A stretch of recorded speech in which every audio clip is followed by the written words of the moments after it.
Good evening, ladies and gentlemen, and welcome to this Friday night, cold Friday night, I must add, as we await this rematch between the Hampton Crabbers, the number 4 seed in the in the Eastern Region District, facing the defending Division 5 state champions and number 1 seed Phoebus Phantoms. Tonight's game is brought to you by Hampton Chevrolet Jeep Mazda.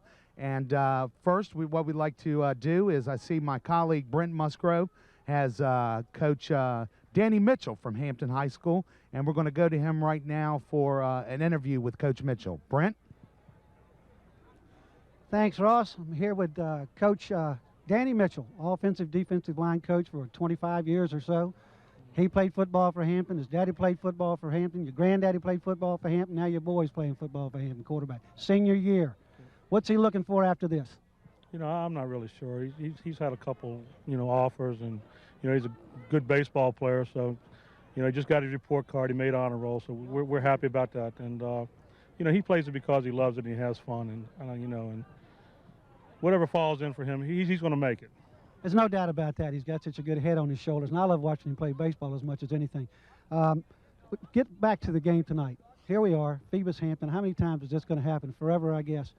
But let's talk just a little bit about something different. I want to ask you, talk to me about Phoebus' quarterback a little bit. Y'all looked at him on film. You've played him. Can you tell me much about him? Is he any different than anybody you've seen, or a little bit better? We know he's a district leader and all that. He's an all-district quarterback, and, he throws the ball well. He runs the ball well. You have to defend him for the run, which, last year he was in a position, I don't want to compare him, but, he was a first-year quarterback last year. He handed the ball off a lot. And this year now you've got, running, passing, and, he'll run the ball too. So you got 3 things you've got a defense on him. And it's tough, and we're going to do the best job we can. Well, speaking of defense, and you're in charge of the defense and offensive line, compare your defensive line to their offensive line. Well, I mean, we've got 4 little scrappers in there that'll fight you till the sun comes up. I mean, they're massive up front, and they usually are, and they do a good job of wedge blocking and pushing. And, we can't get in a pushing battle with them tonight. And, hopefully we'll be able to, hold them down a little bit. Let me ask you one last question.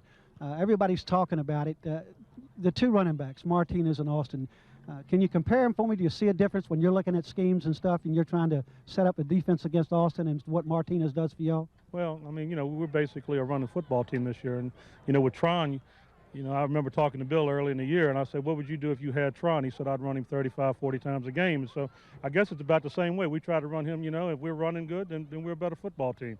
If we can't run the football, we're in a little bit of hot water. But with them, the Austin kid, the good kid, Ellie was a good kid last year when he played for Minchfield. He just didn't have the line in front of him. And, so, I tell you, we had 4 backs in this league this year that I thought were really, really good backs. The kid from Bethel and, Tron and Martinez kid. I mean, the Austin kid, just quality backs. This is the district this year for running backs. Danny, I want to thank you so much for taking the time, and good luck. And we'll see you later. Thank you so much. Back over to you, Ross. Hey, thanks, Brent. While Brent goes ahead and tries to get head coach Bill D., we need to point out that earlier this year in early October, the Phoebus Phantoms defeated the Hampton Crabbers 24-0 in a early season matchup. I see that Brent has gotten a hold of Coach D, so I'm going to send it back over to him. Here you go, Brent. Thanks again, Ross. Here with head coach Bill D. 11-0 this season, 16 straight wins, Eastern State Division Championship last year, heading that way again this year, District Championship. Here we are standing here playing another Hampton game. This seems to go on forever. Always you guys are going to meet at the end of the season, it looks like. Good game against Warwick, solid, played it out well. I think Warwick probably played one of the best games they played all year. They really look good. Their passing game looks strong. But I want to do something a little bit different tonight. I've asked you just about every question I could about your players. Talk to me a little bit about some of the Hampton players. Let's talk about the quarterback, Mac Mitchell. Well, I think Matt's done a really good job. I mean, it's really his second year at quarterback, from what I understand. We're talking to Danny. Kid's done a solid job. They've come around. They've improved. He manages the offense. He does what he's told to do, and the kid's had an excellent season. And he's a first-year quarterback, and that's the thing a lot of people don't understand. A little bit last year, just a couple of games. Yeah. And let's talk a bit about this kid Shaw for Hampton. He's come on the last 3 or 4 games, number 15. He made some plays big for him last week. He's been on before more than 3 games. He's been playing well all season. I remember seeing that. I saw them scrimmage, Huguenot right here, and he made a couple hits. You know, you could hear him down the street. I mean, the kid will come up and hit you. Aggressive kid, good player. You know, their front people are really good too. You know, the Wilson, the Lynch, Wardette, and those guys are good. Number 60 is also good. His name right now I can't think of it, but he's an excellent player. You know, they're a solid football team. Well, I mean, they play well. I was talking about Shaw seems to be getting more involved in the offense here in the last 3 or 4 games. I think is what Mike's trying to do. I want to ask you to do one more thing. This has been the year of the running back for this district. We've had 4 really outstanding running backs in this district. But do me a favor and compare Martinez and Austin, if you will be, if there's any differences or you see the same thing. You know, Tron's a small kid, but he runs big. You know, he's quick to the hole, and you know he doesn't need much. You know, he's a creasing, and he's a slasher, and he really gets up in there. Austin's more of a power back. You know, he got good vision, and well, I mean, he's going to initiate the contact sometimes, and you know, try to run you over. He's an excellent power back. You know, he's been playing a little banged up, you know, here most of the season, but you know, he's a great back, and he's got great sense. And I'll tell you, when he can smell that goal line. Just a last statement here, Coach, not a question. I want to thank you so much for this season, 11-0. Looking forward to seeing you go on. We've had a great time, and I hope to see you again. Hope so too. So Okay. Thanks so much, Coach. Okay. Back over to you, Ross. Thanks, Brent. And when we come back, Brent's going to be joining me here on set, and we're going to break down this evening's game. So we're going to take a little break from the Hampton Chevrolet Jeep Mazda pregame show, and we'll be back in 30 seconds. Hampton Chevrolet Jeep Mazda, located on Mercury Boulevard in the heart of Coliseum Central, is proud to sponsor this week's Hampton City Schools pregame show. As a corporate sponsor, Billy Hobbs and Hampton Chevrolet Jeep Mazda have always stood side by side with the teachers, administration, and student athletes that make up the Hampton City School system. Hampton Chevrolet Jeep Mazda, working together with Hampton City Schools on creating a better community. Well, no one sells for less than we can. Hampton Mazda land. Well, welcome back, and Brent has joined me here on set, and we're going to try to break down this evening's game that you're about to see between the number 4 seed Hampton Crabbers and the number 1 seed Phoebus Phantoms. Brent, many consider this to be the best high school rivalry in the eastern region, if not the state. Hampton has been considered a powerhouse of the Peninsula District by winning 17 state championships. And they made the playoffs 30 of the past 31 times. What do you attribute this to? Well, number one, you know, of course, Hampton was around forever. They were the only high school when I graduated. That's to watch exactly all right. these come along. And they've always had a rivalry. It was Newport News forever. And we remember when those games went away, when Newport News did away with that school and brought in some The other schools. Typhoons, right? Right, absolutely. Matter of fact, we were right here for the last Turkey Day game. But you just got to give it to Hampton. They've had great athletes come out of this area. And as Conkey talked about a couple of games, last week, you can go down a long list of players that have gone on as far as the NFL for years and played out of Hampton High School. So that's where it's coming from. There's a pride here. Granddaddies are talking grandsons about that's where I played and that's where you better go. That's exactly right. I was kind of caught between the middle where you talk about grandfathers doing the same thing. My grandfather was a captain of the first state championship team back in the 1930s, Alan Corky Davis. But where my zone was with Phoebus High School, and I had the opportunity in my senior year to play under Coach Bill D and got a little taste of what he was about to do. And it's really amazing to sit back and see what he has done here at Phoebus High School for the past 20-plus years. Roughly a decade ago, Phoebus was just born. I mean, you have to remember the mid-'70s, Phoebus was built. And like you were talking about, Hampton was the only school at that time. But in the meantime, Phoebus has had 3 state championships under Bill D. And if you start crunching the numbers a little bit and you add the time in which Hampton has been around and Phoebus only being born in the 70s, at some point in time, it'll probably be past our lifetime, people could be sitting here saying that these two are the 2 best schools not only in the region, not only in the state, but possibly in the country, don't you think? Well, I think you're right, but I think you can go deeper than that. If you go back to when Kickoff opened up and then Bethel opened up, Bethel had 3 state championships. Phoebus has got 3 state championships. This district's got a total of what? Hampton had 17. I think it's 24, something like that, out of the last right. 36 years. That's amazing. And they've been to the state championship more than that and lost a few. So this area just breeds good football. And all you have to do is look at the colleges that are in here recruiting just to see. And it's all now it's in Norfolk too, but I'm going to have to be prejudiced a little bit. That's I think okay. this district's a little bit stronger physically, I think. And I think that most of the time it shows, especially when you come out of the Hampton schools. They're going to be tough. You're coming here to play, you better come ready. That's exactly right. We alluded to that last week, especially when we were doing the Bethel Ocean Lakes game. What was going to be the difference here between Bethel and Ocean Lakes? Once again, a beach school coming over here to the peninsula, where at the beach we hear about size, we hear about the numbers. But when it was all said and done, the Peninsula District once again showed that they were the best. When it got to third and fourth quarter, I think conditioning had a lot to do with it. I agree. And of course, I think just like here tonight, you've probably got 2 of the best coaches at adjusting to a situation that you're going to see in high school football. I think they could sit in just about any college room and break down a game for anybody that wants to listen. Both of these coaches are phenomenal at preparing their teams to play. And there's no animosity lost between the two. I mean, it's not a hatred, but it's just a good old rivalry. I mean, these schools are only separated by 4.1 miles. I mean, just to give the fans at home a taste of how close they are. You could be living on the street. On one side, the kids go to Phoebus, and on the other side, the kids go to Hampton.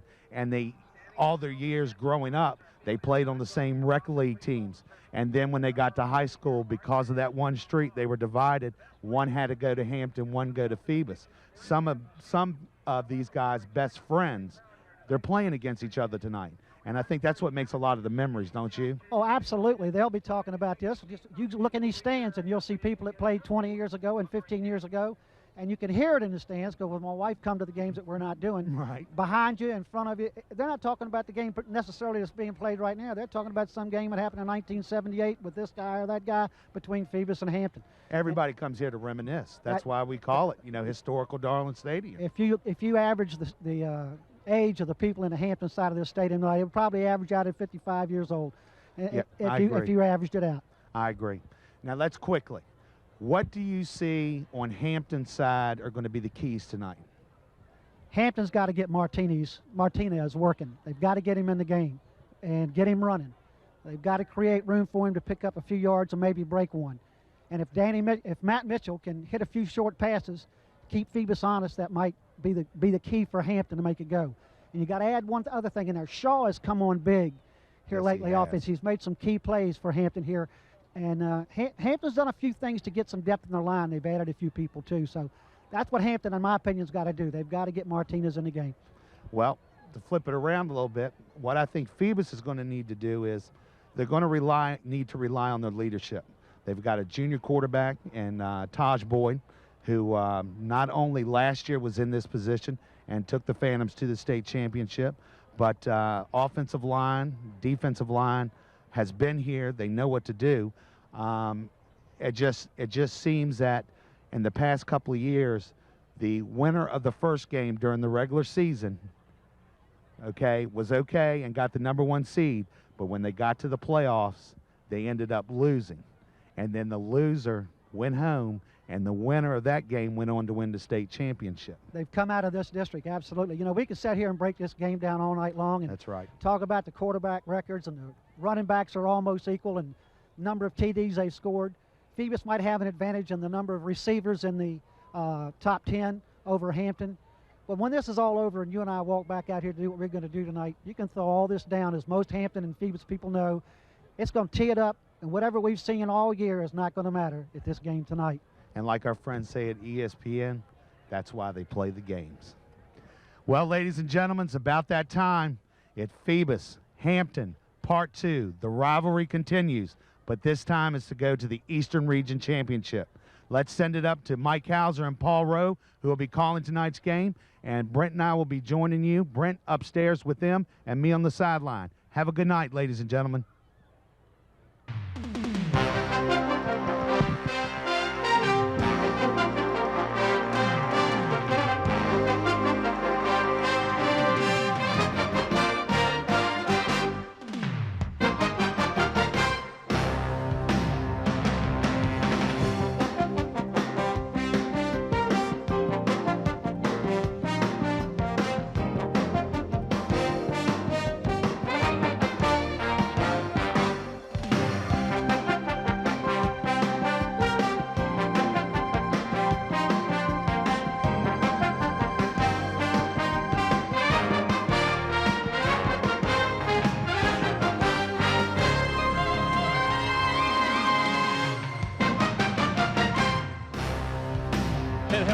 everybody, and welcome to Darling Stadium. Tonight, semifinal action in the Eastern Region football. Hampton, the number 4 seed, comes in as the visiting team. They will play the number 1 team in the state and the region, the Phantoms of Phoebus High School. Mike Hauser along with Paul Rowe, Brent Musgrove, Bob Killen, and Ross Carney down on the field here at Darling Stadium. Looking forward to a good game tonight, Paul. Well, it should be a great game. We've been here before in the same situation many times, Mike, and you got 2 of the best teams in the area, 2 of the best teams in the state. The crowd is large, the weather is chilly, everything is great. Well, ladies and gentlemen, this is WHCS Channel 46, and we're bringing you this game. And tonight's game, we've got a lot of sponsors again, Mike, and here they are, the sponsors for our game tonight. Zoom. We're proud to have David Allen and Zoom sponsoring us again this year. Zooms with locations throughout the peninsula to serve you. By Kelly's Tavern. Family dining with 2 locations on the peninsula. At Port Warwick off Jefferson Avenue in Newport News, and their newest location on Coliseum Drive at Mercury Boulevard in Hampton. By Tidewater Team Sports. Located at 11839B Cannon Boulevard in Oyster Point, Newport News. Tidewater Team Sports is your one-stop sports headquarters for screen printing, embroidery, uniforms, and apparel. Call 594-0411 and talk to David Chubb or Terry McNamara at Tidewater Team Sports. By Solar Lighting of Virginia. It's the dawn of a new day lighting system. Experience the sun in a whole new light with breakthrough technology for higher performance in lighting. A day lighting miracle in just 2 hours. Brighter, smarter, better. Call Solar Lighting of Virginia at 800-774-7865 or visit them on the web at www.solarlightingva.com. Mention WHCS and you'll receive a discount. By Old Point National Bank. For more than 20 years, Old Point has helped keep the score shining at Darling Stadium. And now, we're happy to have purchased new scoreboards that will keep another generation of fans informed. Old Point National Bank. Proudly serving the needs of Hampton Roads since 1923. By Hampton Chevrolet Jeep Mazda, located on Mercury Boulevard in the heart of Coliseum Central. For your next automotive purchase, call Hampton Chevrolet Jeep Mazda at 838-5450. By Jack's Family Restaurant, located at the corner of Pembroke Avenue and Woodland Road, Jack's is a local family favorite. By Affordable Mortgage, give Lee Moore, Senior Loan Officer, a call at 873-0663 for all your mortgage needs. By Abbott Realty. Contact Perry Pilgrim or any of the agents at Abbott Realty by calling 827-1364. By Hampton's Commissioner of Revenue, Ross Mugler, and Hampton's City Treasurer, Molly Joseph Ward. Proud to be sponsors of Hampton City Schools student-athletes. By Anna's Italian Restaurant, with 2 locations to choose from. One on Settlers Landing Road in downtown Hampton, and the original on Pembroke Avenue in the Buckrow Shopping Center. And in part, by Eric Thompson, Realtor with William E. Wood. Call Eric to buy or sell a home or property. Give him a call at 881-2004. And by Park Lawn Wood Funeral Home, located at 2551 North Armstead Avenue, Nancy Staten, Director.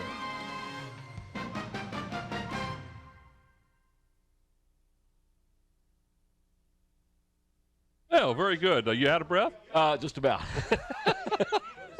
Still got a little bit left, I think.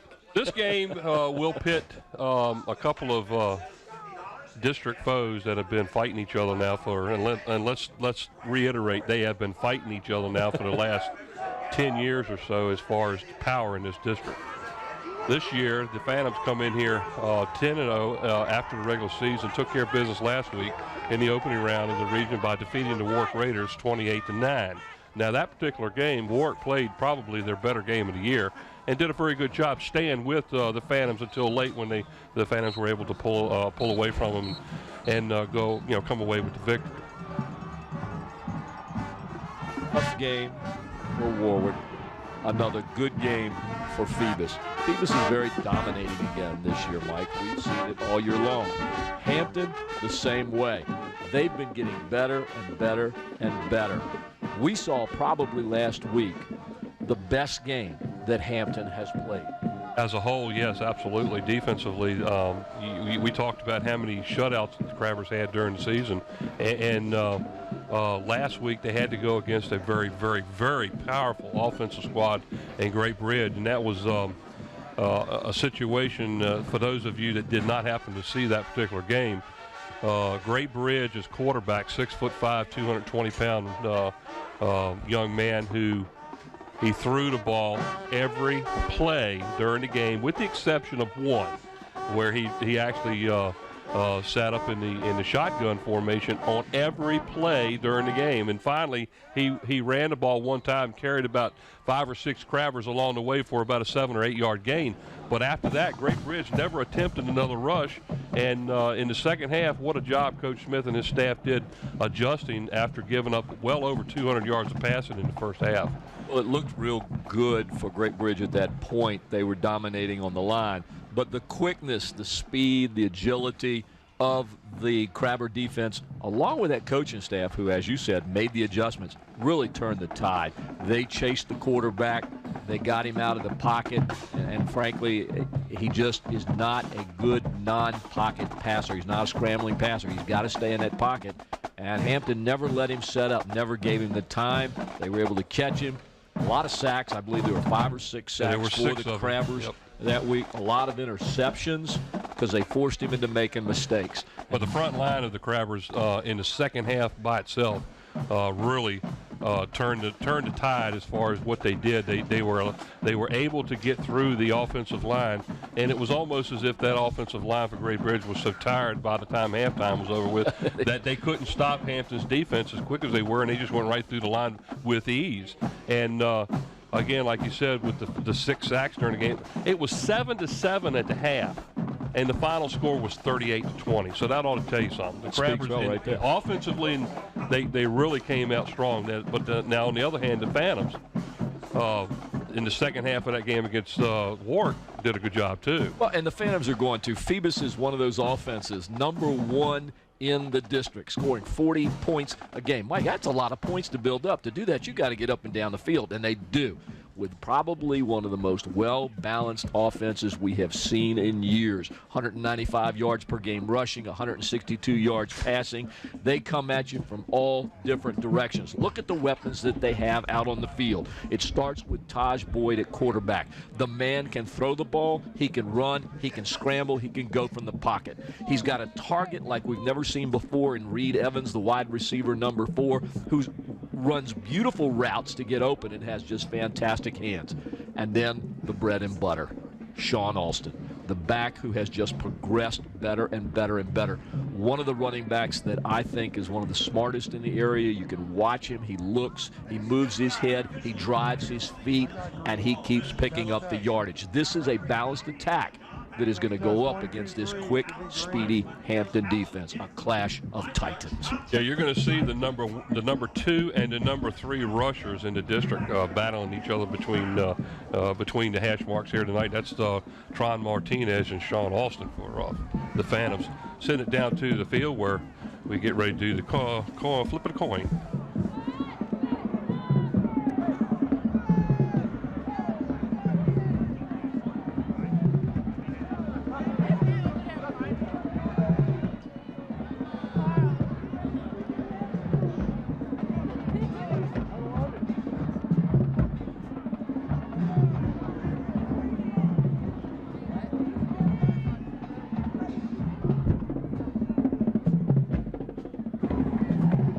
Phoebus has won the toss and has deferred to the second half. That's it. Phoebus Phantoms have won the toss. Hampton will receive. All right, so the Crabbers will receive the opening kickoff and be going left to right across the screen.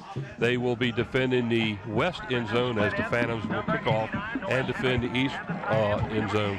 As soon as we can, we'll bring up our starting lineups for both teams tonight as the referees confer at the middle of the field and we get ready to start here at Darling Stadium. Look at that red, white, and blue there. Here are the referees tonight. John Patrick will be the ref. Bill Allen, the umpire. Alan Denton, the lineman. Tom Chisman, the line judge. Rob Calloway, the side judge. Calvin Hill, the field judge. And Tony Brauke, the back judge. I like that little red, white, and blue. Here comes the offense for the Hampton Crabbers. Ladies and gentlemen, this is how they're going to line up tonight. For the Crabbers, Number 66, Tyrell Wilson at tackle, along with number 70, Anthony Wardrett. At guards, number 60, William Jefferson, and number 75, William Tate. At center, number 55, Rory Nixon. The flex, number 7, the speedy Sean Fields. At flanker, number 8, Matthew Schaefer. Number 10, Debonair Foster at split end. Number 42, Doug Graves will be the fullback. The back to watch, number 2, Tron Martinez. And the man that starts it all, the quarterback, number 1, Matt Mitchell. And I apologize, I think I may have mixed that up. Sean Fields is actually the flanker, and Matthew Schaefer is the flex. I might have said that backwards there, out of breath from all those commercials there. Yeah, we've got Calvin Roberts, Debonair Foster, and Tron Martinez deep for the Crabbers. Set to kick off for Phantoms is Matt Cole. And this is going to be Martinez right at the 4-yard line. Back to the 20, outside, fighting his way to about the 23-yard line, where the Crabbers will take over 1st and 10. And here comes the Phoebus defense, ladies and gentlemen, to stop the Hampton Crabber attack. Number 51, Charlie Jones at tackle, and number 62, Dominique Davenport at tackle. The defensive ends, number 7, Daquan Romero, and number 28, Romeo Deloach. The linebackers, number 11, Darius McMillan, and number 35, Levante Battle on the inside, and number 25, Chaz Robinson, and number 38, Colby Goodwin, the outside linebackers. The corners, number 4, Reed Evans, and number 5, Markel Wilkins, and the safety, number 8, Nathaniel Motley. In the shotgun is Matt Mitchell. And that is Fields in motion. Back to pass on the first down of the game. Over the middle, complete. What a great job that time as the pass was completed to the Crabbers. And that was number 88. And that is Chris Johnson. That's an unusual. We haven't really seen Chris Johnson much this year. So hitting the big tight end is a good play that we haven't seen by the Crabbers. A nice catch there. He just kind of came with a slant across the middle and went up and got that big young man there.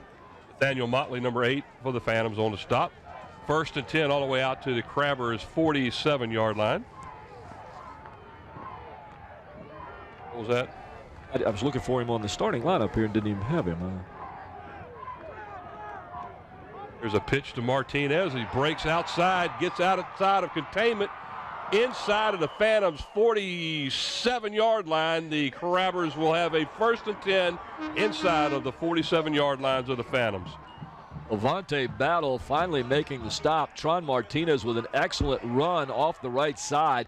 As you can see on the replay, it's just a little pitch. He gets a nice block, cuts to the outside, and if not for Levante Battle, he's going to pick up about 3 or 4 more yards. Good run for Martinez. 1st and 10 from inside of the Phantoms' 47-yard lines for the Crabbers.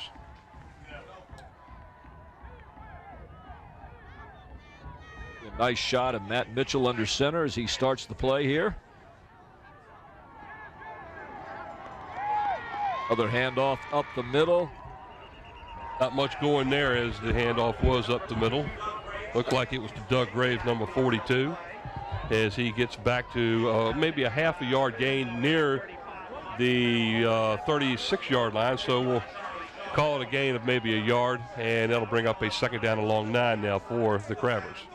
It's what I call a test run there, Mike. They just kind of give it to somebody, put it up the middle, see what kind of softness and schemes they've got running there so they can adjust. Wide to the left, number 15 is Paul Shaw. There goes Graves in motion. Again, a pitch out this time to Martinez as he has to go really deep to get away from that tackler, and no luck there as he's going to lose about 3 yards on the play all the way back near the 39-yard line. Great play by number 25, Chaz Robinson, the outside linebacker, as he comes in off the backside, pursues the runner Martinez, and is able to bring him down for what appears to be a little bit of a loss. Loss of about 3. That's going to be 3rd down at 12 now for the Crabbers. Fields out, split out to the left, and to the right here near side is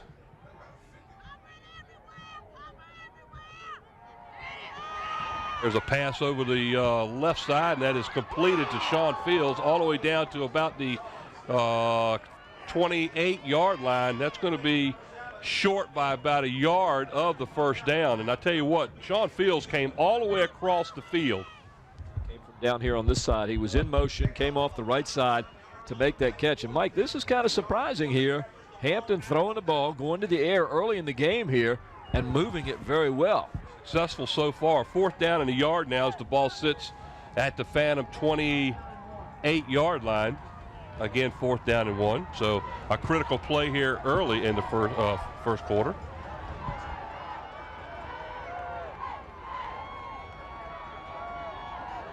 Full house backfield now. 2 wide outs to the left side.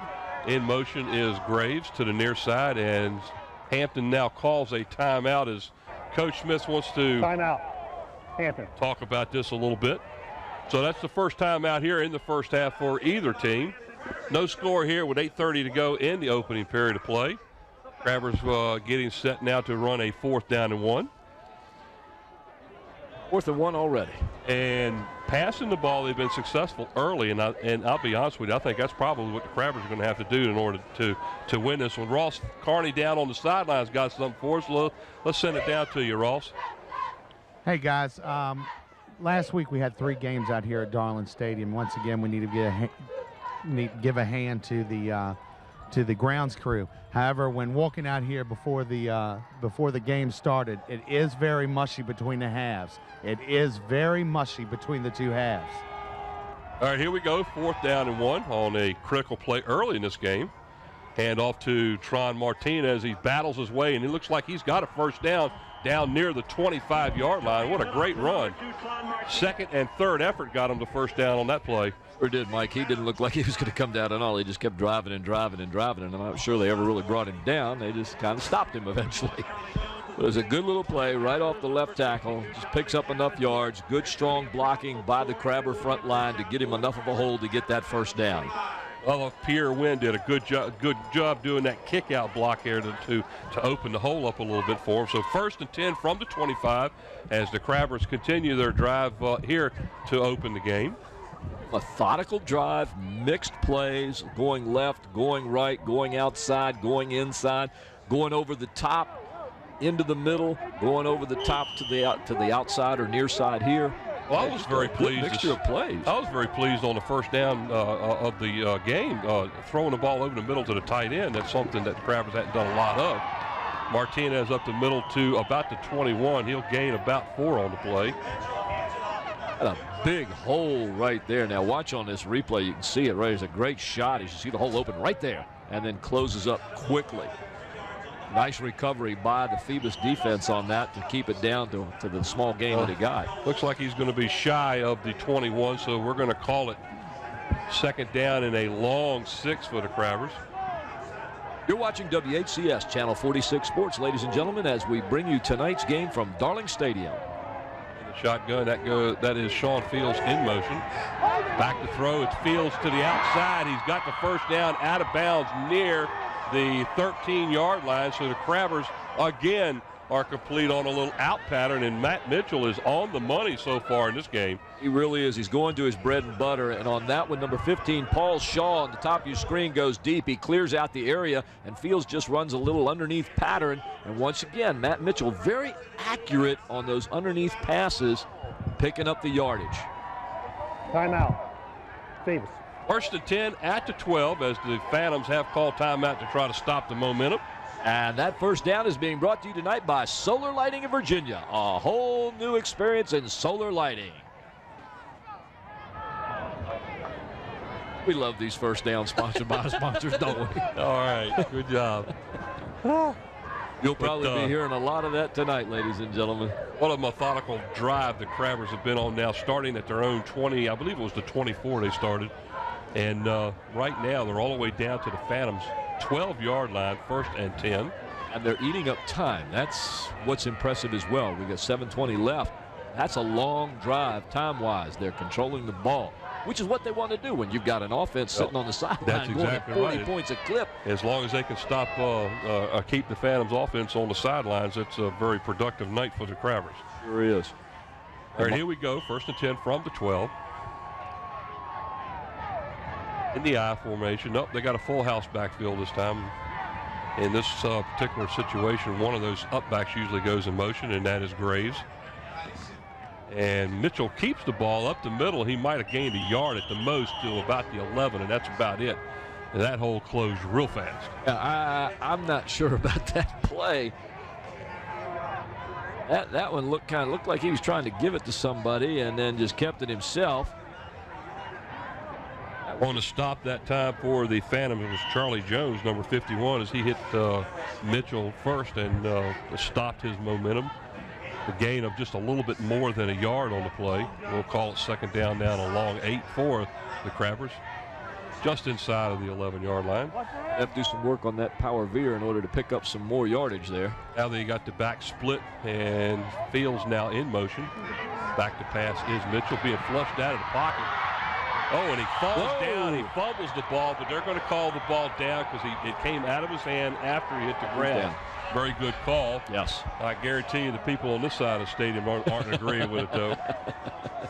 Well, when they see the ball go down, they just start going fumble, fumble, fumble, fumble. But well, it's not even considered a fumble because he was down on the ground when the ball hit the ground, and that caused the ball to come loose out of his hand. See it right. See, he's down, and that's when he loses it. As soon as he touched the ball on the ground from his hand, it's a dead ball. So they're going to lose about 4 on it, so that's going to make it third down now and about 13 as the ball sits right at the 15-yard line. There's a large crowd right there that you can see on the Phoebus side. Look for something coming to the near side of the field here. Another underneath pass from Mitchell. Fields again in motion, being flushed out of the pocket as they blitz. There's a little pass play inside the 10. It is completed to the Crabbers. And I believe that is number 84. I think it's 88, isn't it? But he's well short of a first down. Let's see if we can pick this up. Matt did a great job of getting out of this pressure. There was a blitz coming from the Phantoms from the right side. Matt gets out of that and makes a good pass to 84. Number 84. That is 84, and that's right. And that is Corey West. So it's going to be 4th down and 6 as Mitchell now will attempt what looks to be a 25-yard field goal as the ball will be set down at the 15. Line drive kick, and it's up, and it's good. So the Hampton Crabbers come away on their opening drive with a 25-yard field goal by Matt Mitchell, and they lead early here in the first quarter. Hampton 3, and the Phoebus Phantoms nothing. You're watching WHCS Channel 46 Sports as we bring this replay on this one. And we got a flag on the play. Let's see what happens. Looks like it might be against. We might have a roughing the kicker here. Looking like where the flag was thrown. It was thrown at the spot of the kick. Maybe the Crabbers might take that 3 points off the board here. Let's go back again. Listen to what he has to say. Because if it's a personal foul, it's a first down.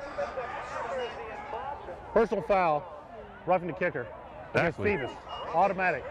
First down. down. The Crabbers take the 3 points off the board, move the ball half the distance down to the 5-yard line, and that's where the Crabbers will have a 1st and goal. So a big break for Hampton right here as they'll get the ball, move up a little closer, and they'll be within 5 yards of the goal. And off to Martinez up the middle near the 3. He might have got about 2 on the play, and he is hammered pretty hard right there. For 35, Levante Battle comes off the near side and really hits Martinez hard. And that, I think, is what kept him from getting a little bit more. There you see the scoreboard. No score yet. We're still in the first quarter. Second down and goal for Hampton. And I can't tell if the ball's sitting on the 4 or the 3 from here. I think it's more closer to the 3. Yeah, I think it's in between there somewhere. Trying to get it on the screen here. Mitchell underneath center, hands the ball off to Martinez. He slips and slides through. There he is. Touchdown Crabbers. So taking the field goal off the board has definitely worked well for the Crabbers. As Martinez scores from 3 yards out, and instead of 3-0, it's now 6-0. As Mitchell will come in now out of the hold of Sean Fields and attempt the extra point. 6-0 Crabbers here in the first quarter. Or 26 to go here in the first. Here is Mitchell out of the hold of Fields, and there is a flag.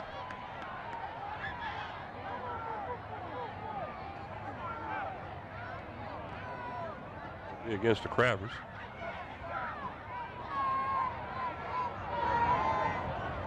Dead ball. False start. Hampton. Still on-time try. Never even saw any of the guys on the line get set, so it's hard to get a false start when you're not even set to go yet. to move it back 5 yards instead of a 10-yard extra point. We're being told from the truck that somebody put their hand on the ground and then came back up before they got set. And that's the ball will be kicked from the 15 now. There's the extra point attempt. It's up, partially blocked. Yes.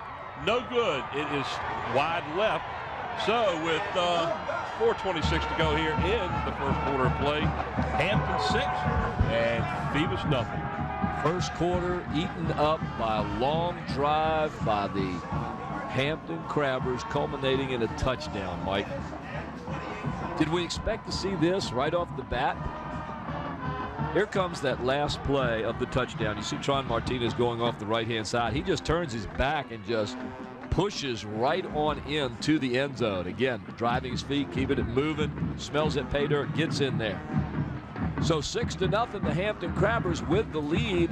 A great drive, a long drive, a time-consuming drive, a drive with mixed up plays, both running and passing.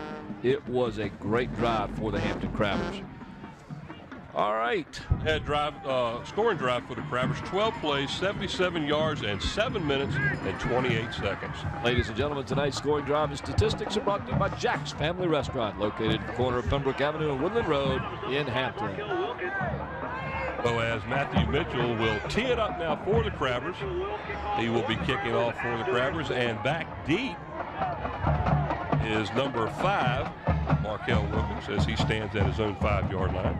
Ladies and gentlemen, if you've never watched these games before, you're going to hear the name Matt Mitchell a lot. He's the quarterback, he's the point after man, he's the kickoff man. Gets by Evans on the play. He picks the ball up and if he gets outside, he might get some yards, but no, he's going to be brought down at about the 11-yard line. There's another break for the Crabbers, because we rarely see this happen with the sure-handed Reed Evans. Well, the ball went past the up back first, and then Reed Evans was thinking that he was going to get it, and he didn't. So if we look at it right here, it went right through his leg. Yep. And that was Reed Evans. Yes, it was. Now, earlier we heard Ross talk about the field. There's a good possibility that may have had an effect on that ball right there. It may have scooted right under there and not bounced like he thought it was going to do. Well, Evans didn't go down after the ball, and in the meantime, it went right through his legs like a shortstop, you know. So here we go with Todd Boyd.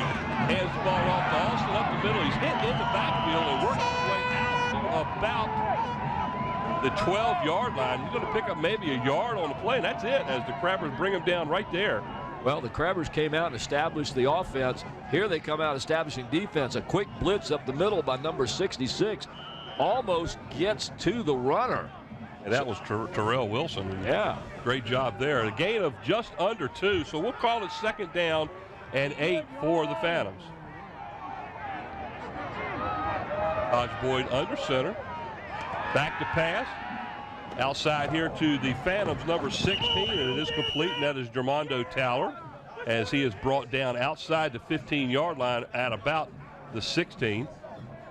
Here we see some of the fans sitting toward the end of the zone, bundled up. Here's that replay. Tosh Boyd going to the air, gets his underneath receiver. Now they're passing, Mike, against one of the top passing defenses around. Hampton is tough when it comes to pass defense. Gain of 5 on the play. That's going to bring up a little bit less than 5, so we'll call it 3rd down and 5 for the Phantoms, as they have to get the ball outside of their own 21-yard line to get the first down. They're in the I formation, one wide out to the near side, and a little bit of trickery there as the ball was faked to the lead back and handed off to number 35 as Levante Battle, and he is dragged out of bounds all the way outside to the Phantoms' 45-yard line. A little bit of misdirection on that play, and big gain by Battle as he gets the ball all the way to the Phantoms' 45-yard line. Yeah, you can see the Hampton defense shifting right, and Battle just gets an open lane over there, and he really picks up some good yardage. Great play right there. Great play. Ross, you got something about that for us from down there? Hey, guys, I was right there on the line of scrimmage when that play was made, and they made Hampton go right, and then, like you said, came misdirection and cut it back to Hampton's left-hand side. It was wide open. They were totally fooled on that play. Alston on the carry up the middle for a yard, and that's about it, as he is brought down real hard by the Crabbers front line. Here's your starters for the Phantoms offense. Number 64, Andre Purnell, is at one tackle. 51, Charlie Jones at the other. The guards, number 50, Jaquan Hogan, along with number 62, Dominique Davenport. With the center, number 55, Robbie Davis. The tight end, number 30, Demetrius Ward. And the split end, number 16, Jamondo Tower. Wide receiver, the sure-handed number 4, Reed Evans. The fullback, number 11, Darius McMillan. The runner to keep your eye on, number 22, Sean Alston at tailback. And the quarterback, the always dangerous, number 10, Taj Boyd. In the I formation, 2 wideouts to the near side, looks to pass over the middle. Reed Evans with a catch at the 45 of the Crabbers, and he works his way all the way down to the Crabbers 39. And here is the Hampton defense going up against that 40-point-per-game Phoebus offense. Number 60, William Jefferson at tackle. Number 70, Anthony Wardrett at tackle. The defensive ends, number 66, Tyrell Wilson, and number 74, James Lynch. The inside linebacker, number 30, Pierre Wynn, and number 32, Billy Evans. On the outside, number 2, Tron Martinez, and number 11, Andy Allison. The corners, number 7, Sean Fields, and number 10, Debonair Foster, and the safety, number 15, Paul Shaw. And off up the middle to Alston as he gets the ball near the 36-yard line. He'll gain about 3 on the play. That'll bring up a 2nd down and 7 for the Phantoms with the ball sitting at the Crabber 36-yard line. Minute 26, as you can see, to go here. Crabbers out in front, 6-0. Quick first half. First quarter's almost over with. First quarter, not first. Here's a replay of that last one. See a few yards picked up by Sean Alston there, but the Hampton defense doing a good job of stopping the running game at this point. Aller in motion for the Phantoms. Hands the ball off to Alston again, and one of the Crabbers shoots the gap there and is able to get enough of Alston to slow him down. But he's going to pick up about 3 yards on the play as he gets the ball down near the Crabbers 30. Let's see, they set it just inside the 33. So that's going to bring up a 3rd down and 3.5 for the Phantoms. Trying to catch a number. The guy that came off that side there, Mike, just couldn't quite do it. They got to get the ball down near the 29-yard line in order to get a 1st down. Here we go with a 3rd down play. Evans splits out wide to the right. Towler to the near side, and Alston in the backfield. There's a little throw over the middle to the tight end, and that's number 30, Demetrius Ward. Little quick pass there, and that's good for a 1st down to the Crabbers 26-yard line. And that 1st down is brought to you by Solar Lighting of Virginia. A whole new experience in solar lighting from Solar Lighting of Virginia. And I tell you what, if Pierre Wynn had been standing there looking to see that ball come, because it went sailing right by his head. He'd have had it. 1st and 10 for the Crabbers. Now the ball sits at the Hampton 26-yard line. Hampton drives down the field and scores, and now the Phantoms in the process of doing the same thing themselves here.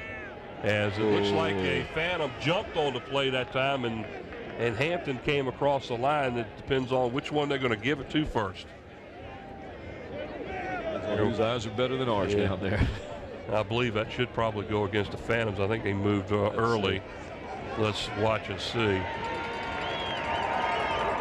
Good ball. There it is right there. It is against the Crabbers, and that's something we talked about earlier, as the nose guard is standing there looking right at the ball, yet he's the one that moved first. So the Crabbers are assessed a 5-yard penalty for encroachment, and that is the end of the first quarter of play here. At the end of one, the Hampton Crabbers are out in front of the Phoebus Phantoms by a score of 6-0. 6-0. But the Phantoms are driving as they have the ball 1st and 5 now from the Crabber 21-yard line. And again, ladies and gentlemen, you are watching WHCS Channel 46 Sports. This is a tape telecast. We'll also be showing this game Saturday, November the 7th at 7:15, Sunday, November the 18th at 7:15, and Tuesday, November the 20th at 7:15. Of course, if I said you're watching it Saturday, November 17th, you're doing that right now. That's right. So tune in again on Sunday and Tuesday at 7:15, and you can replay this game once again. Ladies and gentlemen, as the second quarter begins, this quarter will be brought to you by Zooms, along with Kelly's Tavern, Tidewater Team Sports, Solar Lighting of Virginia, Old Point National Bank, Hampton Chevrolet Jeep Mazda, Jack's Family Restaurant. Also by Affordable Mortgage, Abbott Realty, Hampton's Commissioner of Revenue Ross Mugler, and Hampton City Treasurer Molly Joseph Ward, and Anna's Italian Restaurant. Sponsors, sponsors, sponsors. We like them very much. Well, the sponsors allow us to bring these games to the folks here in the city of Hampton. Yeah. So as we get ready to start the second quarter play here, 6-0, the Crabbers out in front early on a nice sustained drive. It took 7 minutes and 28 seconds off the clock.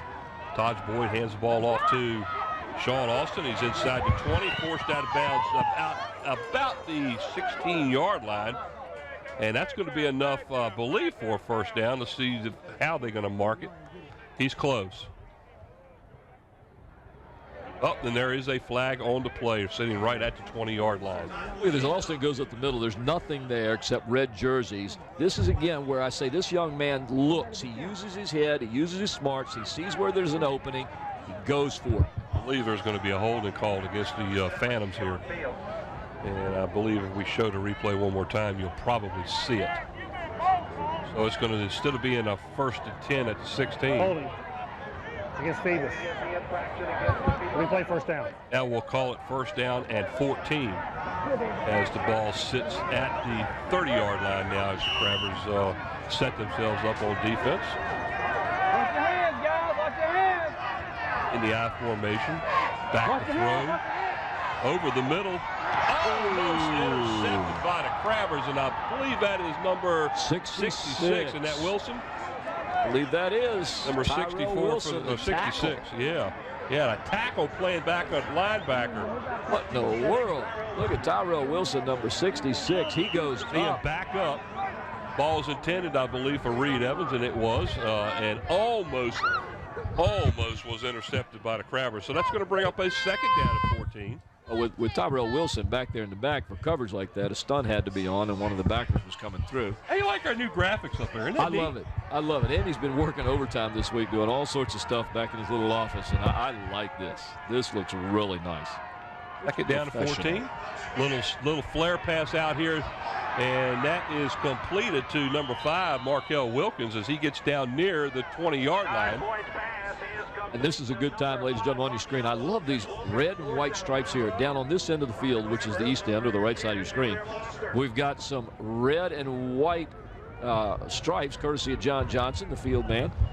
And if you go to, you're watching the replay here of that as he gets near that red, white, and red line.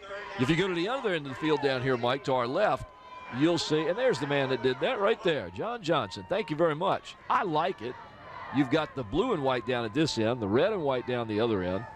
And down the middle of the field, you got red, white, and blue. You got red, white, and blue. And actually, the one down here is not just blue, white. It's blue, white, and gold. Timeout. So the Phantoms call timeout now as it's a 3rd down and 4 play as the ball sits at the Crabber 20-yard line. And how about talking about our crew tonight? They do such a good job of bringing everybody this. Good job. They do a great job. They do a super job as we watch some of the fans at the field here. We've got a fantastic production crew, Mike, and you know it as well as I do. On the cameras tonight, Nate Braxton, Susan Bowers, who's freezing out there. I know she's all wrapped up. I saw her before the game started. Ron Bateman and Steve Fryer. On the crane and camera, Jeremy Ferries and Gene Wheeler. Those guys are out on top of some cold metal right now, and I know they're cold. The graphics and animation, the man that did that little graphic you see, Hampton and Phoebus on your screen right now with the red and gold, is courtesy of Andy Foley, Andy Foley, Andy Foley. The slow motion and the replays that you see, is the young Mike Nowinski, who does a super job there. Production and audio assistant tonight, Renee Camden. The camera control operator, the lovely and marvelous Sarah Myers. Our audio and chief engineer, Don Scharouse, and the director, the producer, the big man himself, Mr. Scotty Bowers. I'm Paul Rowe, along with Mike Hauser, Brett Musgrove, Ross Kearney on the sidelines. And look at that, a screen pass over the middle to Darius McMillan, and he goes all the way in 20 yards for the score. And that knocks this game all up, folks, at 6-6 now here in the second. And I'm glad we got a replay. I was trying to keep my eye on the screen and read this, and here it comes. Taj Boyd with just a little over the middle, right between 2 defenders for that touchdown. Let's take it down to Ross. Go ahead, Ross. Hey, guys, that was beautifully called right there. It was a little delay slant across the middle. Hampton wasn't expecting it. As you saw in the previous play, they were taking tackles, dropping them back into zone where like a similar Tampa 2 defense. This time they paid for it by not being in position, and the Phantoms take the lead 7-6. as Matt Cole hits the extra point now, and they are out in front of the Crabbers, 7-6 with 11:35 to go here in the second period of play. There's the mayor. There's Ross Carney, the mayor of Hampton. Ross, you up in the stands. Now, this is the Ross Carney father. Ross Carney is his son is the man that we talked to on the sideline. We're not talking to the mayor of Hampton now, ladies and gentlemen. Although maybe one day, Ross, who knows? You never know. Things can change. WHCS Channel 46 Sports bringing you playoff action from Darling Stadium. Phoebus 7, Hampton 6. The winner of this will go on and play the winner of the Green Run Indian River game going on tonight.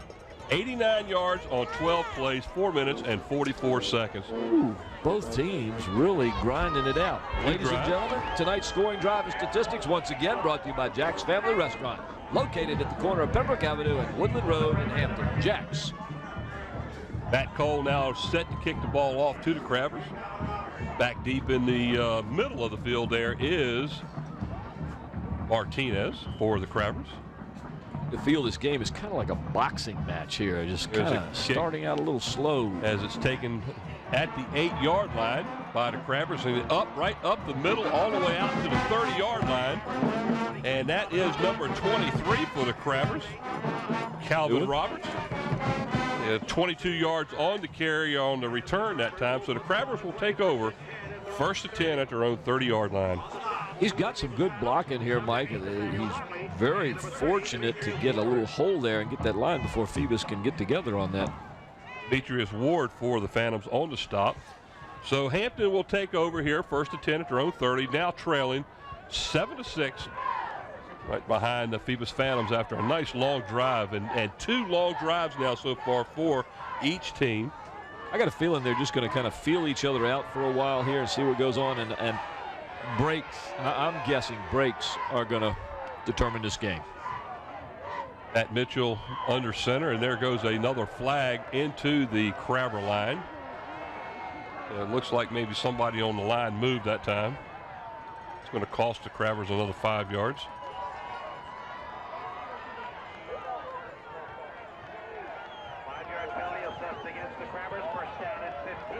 Go ahead, Ross.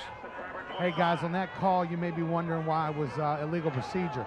The running back, even though he is permitted to go in motion, he cannot make a forward motion like he's going to run or make a false start.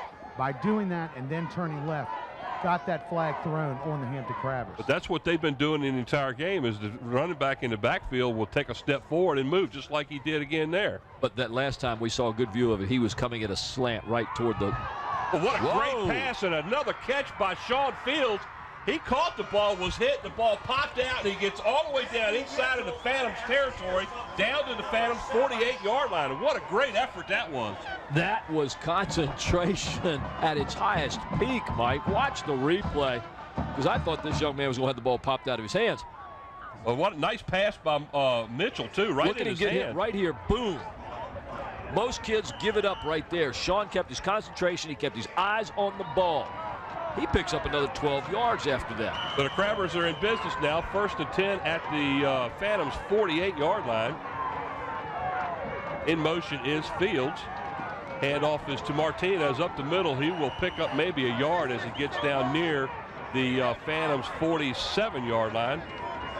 Mike, what I wanted to say earlier on that penalty, we got a good view of it while Ross was telling us about it. And you can actually see the runner as he makes his turn. Now there you see him take the step and then come right toward the sideline. On the penalty play, he took a step.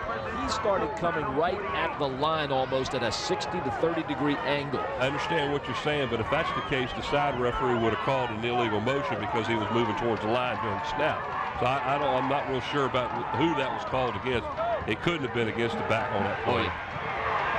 Mitchell is being flushed out. He is absolutely snockered underneath there, and I tell you what, he fumbled, but I think it's going to be a face mask against the Phantoms.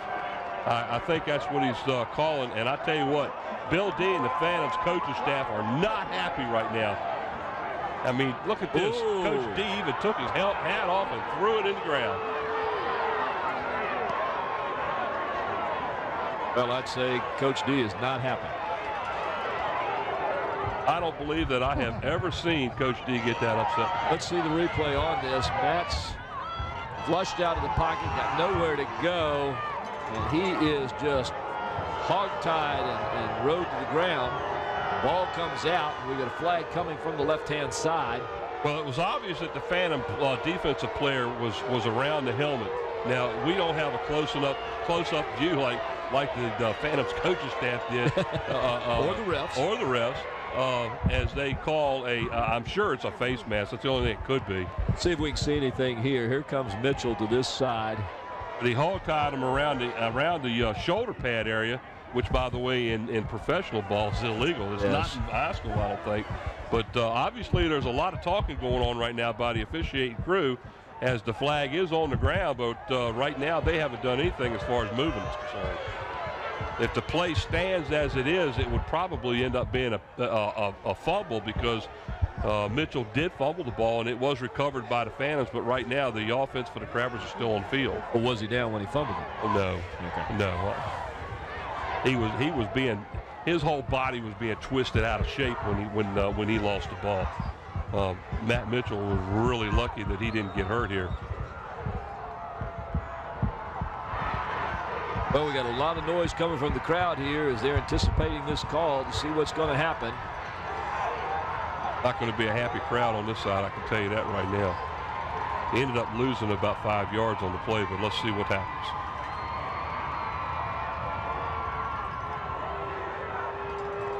There you see. Be a personal foul, obviously, because it's 15 Kevin yards. Davis in the middle there with the blue and gold jacket on, the assistant principal at Phoebus High School. And that's going to be a big penalty there.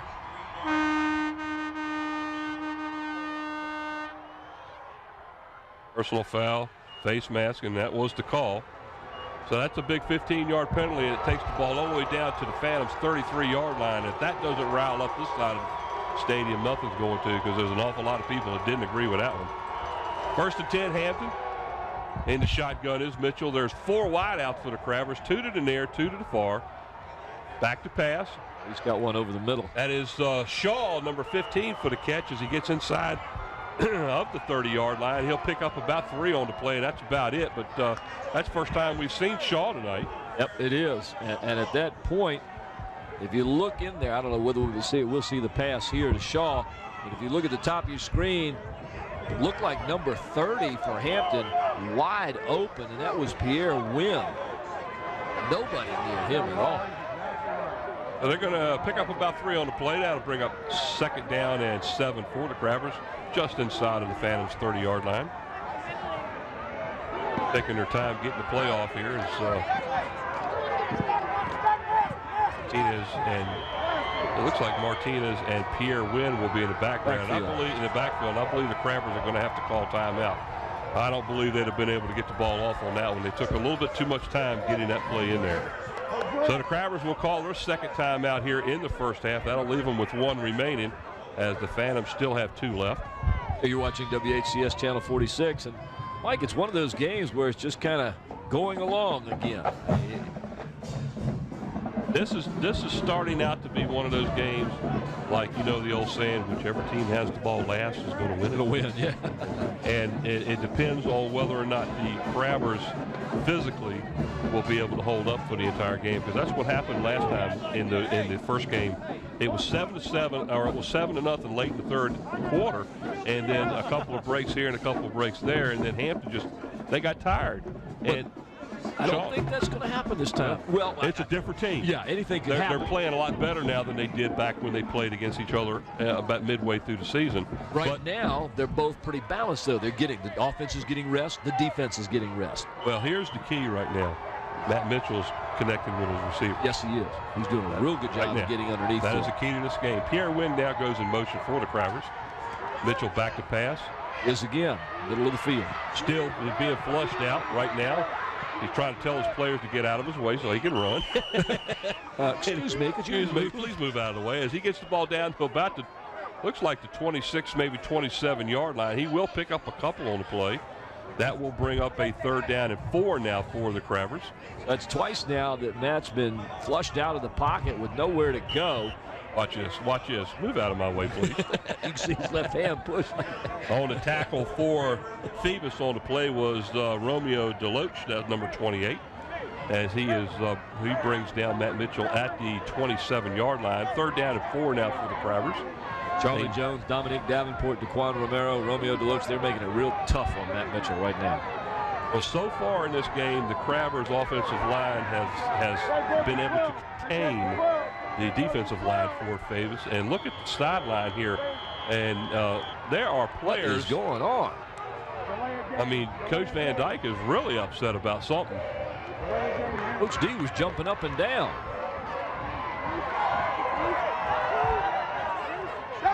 But I don't, it was a delay of game and a 5-yard penalty against the Crabbers. But I don't think Dickie was. Look at you, Dick Van Dyke was complaining about that particular play. Ross, you got anything down there, buddy? Yeah, guys, I'm standing right here next to the coaches, and they had recognized the play, and they were pointing out to the defense what the play was, and that's why they were so excited. Here we go. All right, 3rd down now and 9 for the Crabbers. They need to get the ball all the way down to the 23-yard line.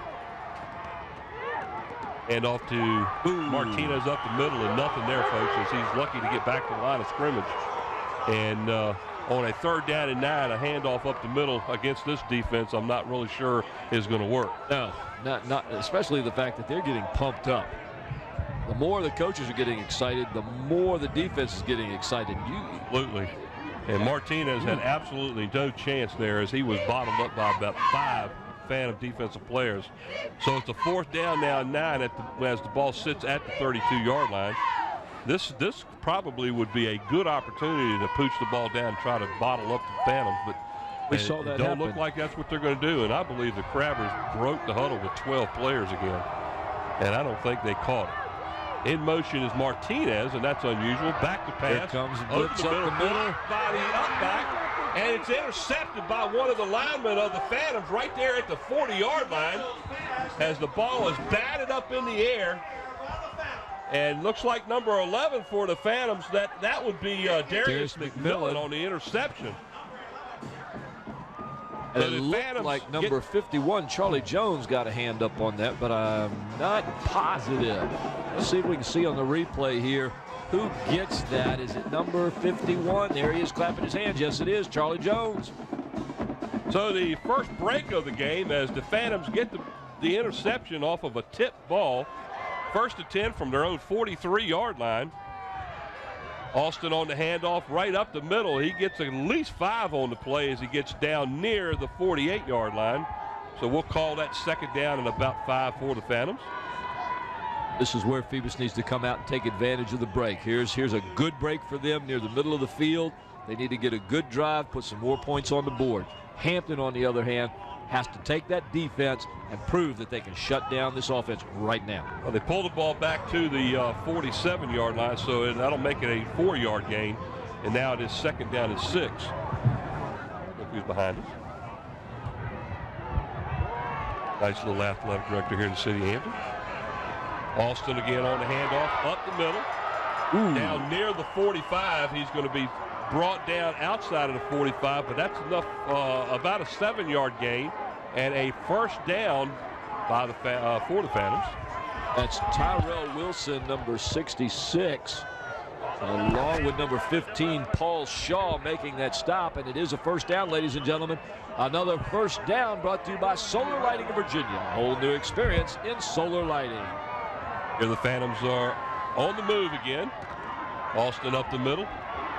Pushes it outside, breaks 1 tackle, and is pulled down by the Crabbers' number 74, and that is James Lynch after he picks up about 7 on the play. What you got down there, Ross? Hey, guys, I want to ask you, does any of this resemble what we saw the first time they met? After the first 2 drives and the scoring drives, we had Hampton going down the field. Phoebus picked them off at the goal line, coming back the other way. It really has a feeling of similar to going back to early October when they first faced one another. Run Austin, and run Austin some more. That's what you're trying to say. Well, the difference there, Ross, the only thing I can see is it went a little quicker that time, and then there was a little bit more motivation on these breaks that they got. That's Darius McMillan up the middle, and I'll tell you what, that young man just didn't want to go down, as he's going to get the ball all the way down just inside of the Crabbers' 30-yard line, a gain of about 18 on the play, and a first down. Here's the replays. You see McMillan go off to the side. Watch this. It's going to take, it's just like a scrum. Well, everybody's there. And what I'm noticing, and Ross, maybe you can tell me more about this too if you can get it later. It appears that the Phoebus front line is now beginning. They're working a scheme that's getting some holes open down there for the running back. And Sean Austin, again, has that ability to see and go where he needs to. Timeout. Like the Phantoms have, or the referee has stopped the clock temporarily. Ross, what do you got there? Hey, you're exactly right, Paul. Ever since that penalty was called, and I have to tell you, we saw one of the cameramen with their digital camera. It was a face mask. Phoebus has been fired up. It just took that one little spark, and ever since then, the offensive line has just been blowing the Crabbers back 2, 3, 4 yards off the ball until this last play. Here's Austin again off to the left, and I tell you what, they had him at the line of scrimmage, and he's still able to dive forward for about a 2-yard gain. That's going to bring up a second down and short 8 for the Phantoms. And it looks like the ball's going to be sitting down right at near the Crabber 27-yard line. You don't watch teach him. He this had type him right of there. running. They had him right there, and he still ends up getting pushing yardage his way. out of him. Like I said, I've said it all year long. He's one of the smartest running backs in the district. The kid knows how to go. I like watching also him nice run. to have an offensive line as big as Phoebus is, too. Of course. And as talented as they are. Here we go. His boy is back to pass. Deep pass. Intercepted by the Crabbers. Oh, we got one referee that is saying that it hit the ground, and it was Sean Fields that called it. And we got one referee that says it's an interception. We have another referee that says it hits the ground. So here we go. We got to wait to see what they're going to call. They are going to give it to the Crabbers right there, and we're going to have to see this one on the replay. We don't know that we have a replay, but if we do, we'll take a look at it. It was a good reception, and the referee over here on the line thought it hit the ground. If we can get a replay on it, we'll have to wait to see if our good guys there down in the truck. It was out of the shot, so we don't have it. Either way, the Crabbers stop them and get the turnover, and now we'll take over 1st and 10 at their own 9-yard line. Exactly what you were just saying a few minutes ago, Ross. Here it is, coming down, the big break, coming back the other way now. Just like the last game. So the Crabbers, here we go, 1st and 10 from their own 9. Like they're double teaming the wideout over there. Here's the handoff up the middle to Martinez, and he actually runs right into the back of his own player, and he's going to lose a yard or two on the play back near the 7-yard line. So they're going in the wrong direction right now. We had a great camera shot of number 5, Markel Wilkins, following that play, staying with it, and bringing the runner down in the backfield. Super shot down there, guys, on the camera. Also 2 on the play. That's going to bring up a 2nd down and 12 for the Crabbers. They've I'm real surprised that we have not seen Paul Shaw anymore in this game. They've really kept him bottled up. As you can see, they've got a man-to-man coverage out there on him, and they've kind of kept him bottled up again. As that handoff again up the middle to Martinez as he gets the ball near the 13. He's going to maybe get back to the line a little bit more, and that's it. As the Crabbers right now are just trying to keep the ball from turning the ball over to the Phantoms deep into their own territory. And you watch the Phoebus defensive line there, and they're just kind of standing up the Crabber O-line and just holding them right there in place. Decided to contain Martinez and not let him get outside. And it's working right now. 3:09 to go here in the 2nd quarter. 3rd down and 11 now for the Crabbers. Taking a lot of time here, and it looks like the referee's got his hand on the flag. I know what he's doing. His hand is on the buzzer, waiting for it to go off. They get the play off, and the ball up the middle again to Martinez, and nothing going as it's brought down at the 5. He's going to lose about 3 more on that play, and I tell you what, the Crabbers are going to continue to try to run the ball up the middle. They're not going to be successful right now. No, not at all. I mean, Charlie Jones, number 51, comes out there and says, no way, baby, no way. Watch this. They're just getting right to him, and number 51, right there. The blocks are actually being blocked right into where the runner is. So this is going to bring up 4th down and about 14 for the Crabbers. Ball sits at their own 5-yard line. And back to punt the ball in his own end zone is Matt Mitchell. Good snap, decent punt from Mitchell. Reed Evans takes the ball at his own 34, goes back to the 35, gets away from a tackle, and is dropped at the 30-yard line, and here comes a flag. Yep. Don't know whether that was an illegal tackle or even maybe a possible face mask, but we're going to have to wait and see what the officials have to say on this one as we have a timeout here and a stoppage of play. Phoebus Phantom there on the screen, excited. Boy, does he work out. The fact that he looks just like I do. Look at that, see what I mean? I've got those same muscles. Reed Evans is not one to normally make a fair catch, and he doesn't make one here, and he's got people bearing down on him. He's very explosive coming out of that punt return. Well, I didn't see a face mask or a illegal block, so let's wait and see what the call is. The officials sure are taking a lot of time here making a decision of what they're going to do. And it's, what, the third time already in this first half that it's taken quite a while to get it. Here we go. Illegal block in the back against the Phantoms. They're trying to make sure of what they're doing, Mike. This is a big game. It's an important game. And a face mask against the Crabbers. Well, offsetting, or whether something they may go one way and then go turn around and go the other way. well, if it's a personal foul face mask, it's 15 yards. If it's a regular face mask, it would only be 5. But the block in the back, I believe, is 10. We'll also have to let us know about that. And if that's the case, it'll be moved back 5 yards. It's not offsetting penalties, I don't think. But they are taking their time making a decision what they want to do here. Actually, they may even give the Crabbers the opportunity to re-kick.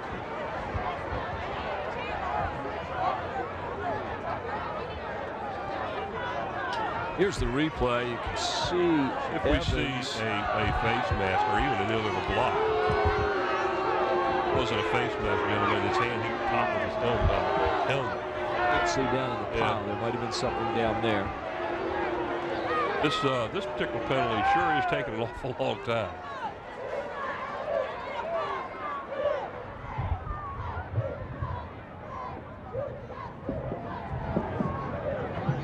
What are you doing here, gentlemen? Are we kicking it again? During the kick, blocking the back against Phoebus. During the return, we have a face mask against Hampton. We will replay 4th down. A do-over, Ross? Exactly right, guys. Because it wasn't a personal foul, what happens is we got offsetting penalties, so we got a do-over. That's the reason why. Now, if we had had a personal foul face mask, what we would have first done is walk 10 yards off against the Phantoms, and then we'd have come back 15 yards for a plus 5 yards on the Phoebus side. Thanks, Ross. Appreciate that. So Matt Mitchell will do a redo here. Do a redo. Do-over, we used to call it. It's nice to have a walking rule book down on the field, isn't it? Oh, it's still 4th down and 14, and Matt Mitchell again will kick from the end zone. Does not get a kick as good as this ball. Actually takes a phantom bounce back all the way to the Crabbers' 11-yard line. Folks, that's about an 8-yard punt. Wow. Wow. And I think that was Gene Wheeler that we just saw there on the camera. Oh, the Phantoms. That kick, Mike, that's been a long, long time since I've seen Matt kick anything that short. This kid's got a great leg. Wasn't blocked. Had to have been off his foot. Look at that. Looks like he didn't have a good set there. 5 yards back towards the Crabbers' line of scrimmage. Either way, the Phantoms have a 1st and 10 at the 12-yard line, and what a break. One break after another here as Todd Boyd on a keeper down to about the 6 or 7, depends upon where they mark it. But it looks like he's going to pick up at least 5 on the play. And he may have gone in and scored if he hadn't slipped and fell. Exactly. The field brought that down. And, Mike, it's just like we said earlier, with 1:37 left in this half, who's got the ball last right now? Watch that little quick pass over the middle to the tight end or the back coming out of the backfield. I'm looking at Sean Alston right now. If I'm the Crabbers, I've got 2 people keyed on him, and I've got the outside contained. Full house in the backfield. And there's Alston up the middle. He stopped at the 5, trying to get a little bit more than that. And the Crabbers defense stops him as it looks like he might get down near the 4-yard line. He's going to pick up a couple on the play. That'll bring up a 3rd down and 3. Travers bottled the outside, stayed there, stayed home, forced him inside, and were able to stop him on that, Mike. Exactly what they wanted to do. He's going to pick up a couple of yards on the play. That's going to bring up 3rd down and 3 now as the ball sits right at the 5-yard line. Clock is still continue to run. It's down to 45 seconds here in the 2nd quarter. Here would be a good place to run a little option. Have Alston come with you. Come this way and have the option to give a There's pass. That pass there over it the middle is. to a wide open receiver out of the backfield. Who is it? For 11, Darius McMillan. As he had the first touchdown, didn't he? On that little pass over the middle. I think he did. That's 2 for him tonight as you see the Phoebus crowd excited and happy there. So the Phantoms score again here real quick after that poor punt by the Crabbers after they were bottled up deep in their own territory. And they go about 11 total yards for a score. And not much as far as time of possession either, under a minute, I believe. 1 minute and 30 seconds was the time. Kick by Matt Coles up and good. And the Phoebus Phantoms here with 20 seconds left to go in the first half, out in front of the Crabbers, 14-6. And those scoring drive statistics my partner just gave you, brought to you tonight by Jack's Family Restaurant, located at corner of Pembroke Avenue and Woodland Road in Hampton. That would be, what, 3 plays on 1 minute and 30 seconds and 11 yards. 11 yards, yeah. One of those quick. But again, he who has the ball last has the opportunity to score. They had the ball last. And they did. A poor punt by the Crabbers really hurt them that time. That's a 1 in a million right there. Again, a break for Phoebus. You don't. I've never seen that. HCS Channel 46 here is Hampton Crabbers trail the Phoebus Phantoms by a score of 14-6 with about 20 seconds left here before halftime. Mike Hauser along Paul Rowe. And the rest of the crew down in the truck along with the guy sitting up here with us is Brent Musgrove. Musgrove? Mr. Musgrove and his nice blazer, doing his interviews with all the coaches before the game, looking good over there for an 85-year-old man. I'll tell you, if I get to be 85 and look that good, I'll be happy. We also have Bob. I'm going to change seats with you now. You come after me. And Ross Carney down on the field. And I'm going to tell you something. You should have seen the look that he was getting. But he dresses good. Speaking of dressing good, if you see what Bob Killen's down on his head. Yeah, he looks like he's getting ready to go out and play golf. But not just golf. He looks like he's going over to Scotland or Ireland to play. Okay. Goodness gracious, let's get back to the game here. Kickoff, and the Crabbers bring the ball back up to the 27-yard line where they will take over. 1st and 10. And it looks like there's 21 seconds left to go. There's a little squib kick there.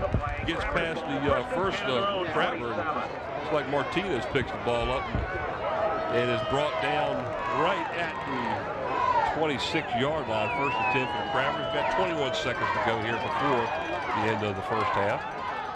In the I formation, there's a hand on. No, back to pass. Oh, he's got it. He's got it. Fields was wide open, and he didn't throw it to him. And down he goes as he is sacked back near the 21-yard line. Oh, Mike, did you see Fields break open over the middle? At the same time, he had 2 steps on everybody, split the 2 defenders. Here's Matt going back. He can't get a view on anybody, and you can't see it either, ladies and gentlemen, to our left. Sean Fields had split the 2 backs, and he was just gone 2, 3, 4, 5 steps. And if he could have got it to him, there was nothing in front of him but green grass and pay dirt. Well, we've reached halftime here at Garland Stadium. This is the Eastern Region semifinal game between the Phoebus Phantoms and the Hampton Crabbers. So at the half, the Phantoms lead the Crabbers 14-6. Woo, ladies and gentlemen, this is WHCS Channel 46 Sports, bringing you the playoff game from Darling Stadium. Don't go away. We'll be right back after this. Back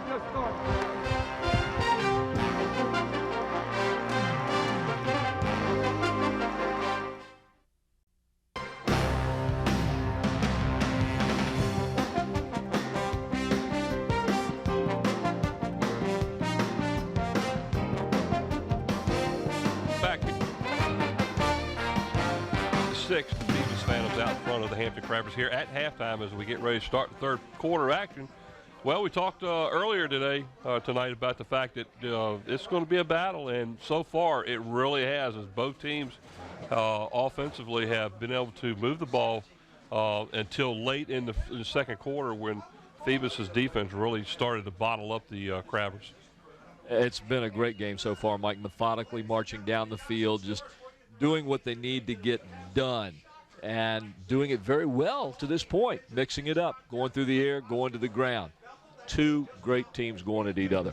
Here's some of the highlights from the first half, ladies and gentlemen. Here we see the pass to Sean Fields for a 13-yard gain, taking it down close to the end zone, followed by Martinez as he runs off the right-hand side into the end zone for the score. The extra point was no good. Hampton led 6-0. Phoebus gets a TD here on a nice pass across the middle to McMillan, who scampers in for the points. And then watch this catch. We just had to put this on there. Sean Fields up, is hit from the back, loses the ball, keeps his concentration, and is able to make the catch and pick up some good yardage. We just had to put that great catch in there. And then the last touchdown of the night, once again, Taj Boyd connecting with McMillan for the touchdown just before the end of the half. And that brought us to the score of 14-6, Mike, where we stand right now. Great first half action, is a battle as we expected it to be. And we'll have to wait and see how the second half turns out. And you'll go ahead and give us our third quarter or second half sponsors whenever you'd like to. And I know it's going to take you a while to get those out. Well, not real long on this one. The third quarter of this game, ladies and gentlemen, is sponsored by Eric Thompson Realtor, Hampton City Schools alumni and former athlete. Call Eric to buy or sell a home or property at 881-2004. And by Zooms, with locations throughout the peninsula to serve you. By Kelly's Tavern, family dining with 2 locations on the peninsula at Port Warwick off Jefferson and Coliseum Drive off Mercury in Hampton. By Tidewater Team Sports, located in Oyster Point, Newport News, 11839B Cannon Boulevard. By Solar Lighting in Virginia, a day lighting miracle in just 2 hours. Call Solar Lighting at 1-800-774-7865. By Old Point National Bank. For more than 20 years, Old Point keeps the score shining at Darling Stadium. Old Point, proudly serving the needs of Hampton Roads since 1923. Hampton Chevrolet Jeep Mazda on Mercury Boulevard in Coliseum Central. Call Hampton Chevrolet Jeep Mazda at 838-5450. By Jack's Family Restaurant at the corner of Pembroke Avenue and Woodland Road. By Affordable Mortgage and Lee Moore, Senior Loan Officer. Give him a call at 873-0663 for all your mortgage needs. By Abbott Realty. Contact Perry Pilgrim or any of the agents at Abbott Realty. Call 827-1364. By Hampton's Commissioner of Revenue, Ross Mugler, and Hampton City Treasurer, Molly Joseph Ward. Proud to be sponsors of Hampton City Schools student athletes. And by Anna's Italian Restaurant, with locations on Settlers Landing Road in downtown Hampton and Pembroke Avenue in the Buckrow Shopping Center. Mike, those are our third quarter sponsors tonight at this championship playoff game. Let's set the stage for you. The winner of this game will advance to the Eastern Region Championship game, which will be played next Friday night. Now, if the Phantoms win this game, they host it. It'll be right here at Darling. If the Crabbers happen to come back and win this game, there's 2 scenarios. If Indian River was to beat Green Run, that would put Hampton as the higher seed, and they would host the game. If Green Run was to win that game over Indian River, then Hampton would have to travel. And right now, about midway through the second quarter, Indian River leads Green Run 6-0. But that's still early. But that's still early because they started a little later than we did. We started early because that's what we normally do here in the Hampton City Schools when they have a couple teams from the Hampton City Schools playing each other. They've always been able to start about a half hour earlier at 7 o'clock instead of 7:30, so there's no worry about the teams traveling to get there. So we are right now about a half hour ahead of the other games being played in the region. And as we get ready to start third quarter action here, the Phoebus Phantoms will get the ball first as they deferred from the opening coin toss, as Matt Mitchell will get ready to set the ball up on the tee. And look at that.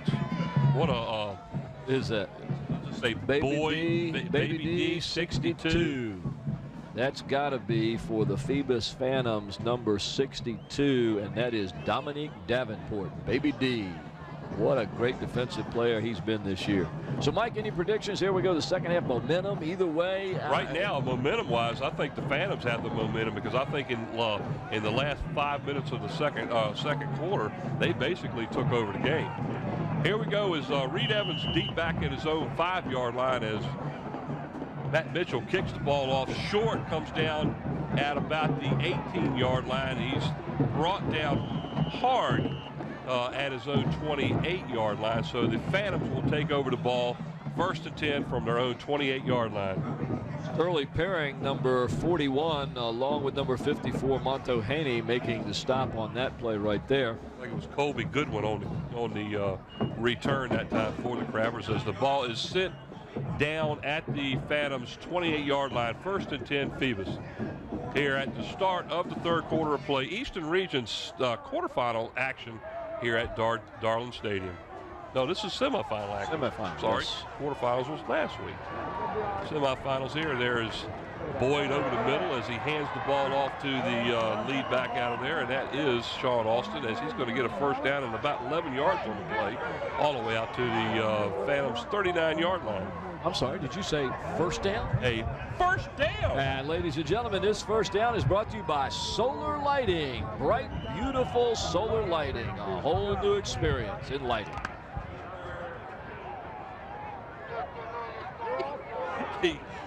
What's the matter over there?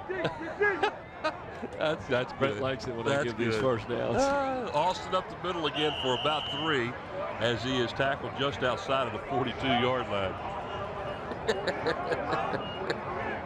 Oh, I don't mean to laugh, but I tell you what, we got some clowns up here, I'm telling you. We watch this last play. Sean Austin will get the ball. He'll scatter through the middle, slip through a tackle, pick up a few yards. Ball right at the 43-yard line. Thanks a lot, Scotty. We won't mention that. And Boyd again up the middle to Austin as he is outside of the 45 near the 47-yard line. That's they may even mark it further than that. Let's see where they put it down. Let's put it down right at the 47. Once again, Phoebus, and you said the momentum lies with Phoebus, and they are still continuing to keep that momentum. Watch the front line as they're getting 2 steps on the defensive line of Hampton before they're even reacting. We're down at 2 now as they need to get the ball just outside of their own 49 for a 1st down. Boy, is it sure quieted down up here.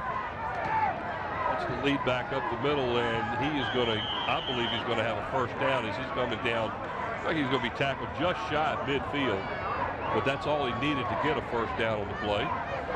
And here we watch McMillan on the carry. McMillan getting a 1st down, and this 1st down is brought to you by Solar Lighting Virginia. A whole new experience in solar lighting.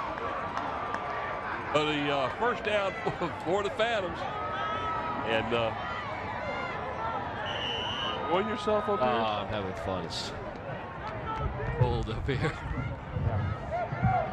1st and 10 now, just shy of midfield for the Phantoms. Dodge Boyd under center. There's a wide out to the far side, to the near. Again, a handoff to Austin, and again, he picks up good yards all the way down to the Crabber 43-yard line. And right now, the Hampton defensive front line has not got an answer. No, not for what the Phoebus offensive line is doing. This is exactly what the Crabbers did, or the Phantoms did to the Crabbers back in mid-season. But it's also what they did in the last game. We saw them come out in the 2nd half and start pushing forward. They control the line of scrimmage. Ross has got a better view down there. Maybe in a little bit we can go to him and get his perspective on how this Phoebus line is getting 2 or 3 steps out on Hampton's defense and just opening up everything. He's got a better view of it down there, so we'll check with him a little bit. 7. Yep, 2nd down and 3 now for our 2nd down and 3. There is a flag.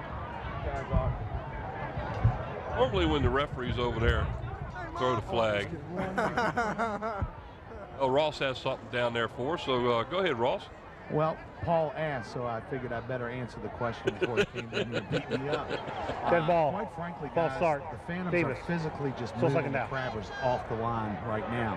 I know it's the start of the 2nd half, but they're taking off right where they left off in the 1st half. They are physically beating them on the line of scrimmage and moving them back 2 or 3 yards.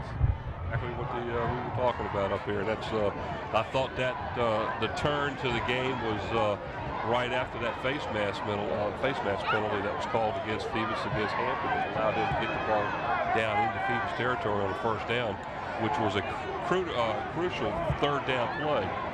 And ever since then, the Phantoms line has done a pretty good job. That's a pass outside to number 18 on the Phantoms. I think it was number 16. That's actually Lamondre Towler. That's correct. So Towler reception is good as it gets back near the original line there. This is just a quick two-step drop and a timing play out to the left. Nice connection there by Taj Boyd.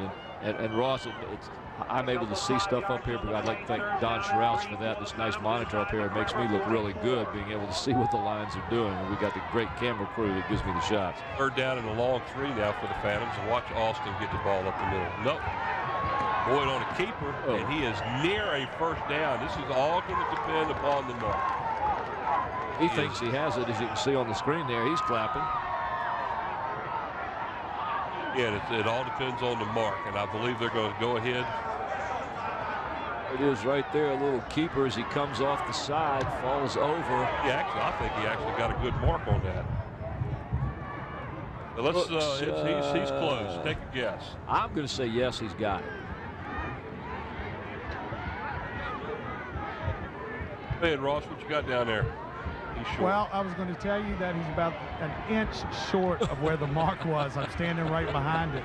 In fact, you were saying he got a favorable mark. I thought he was about a half step off where he fell. The line referee was trailing him, but it's one of those right foot, left foot. So here we go on 4th down. So on 4th down and about 3, it looks like they will go, and they will, as Boyd will probably keep her up the middle, and that's exactly what he did, right off the left guard.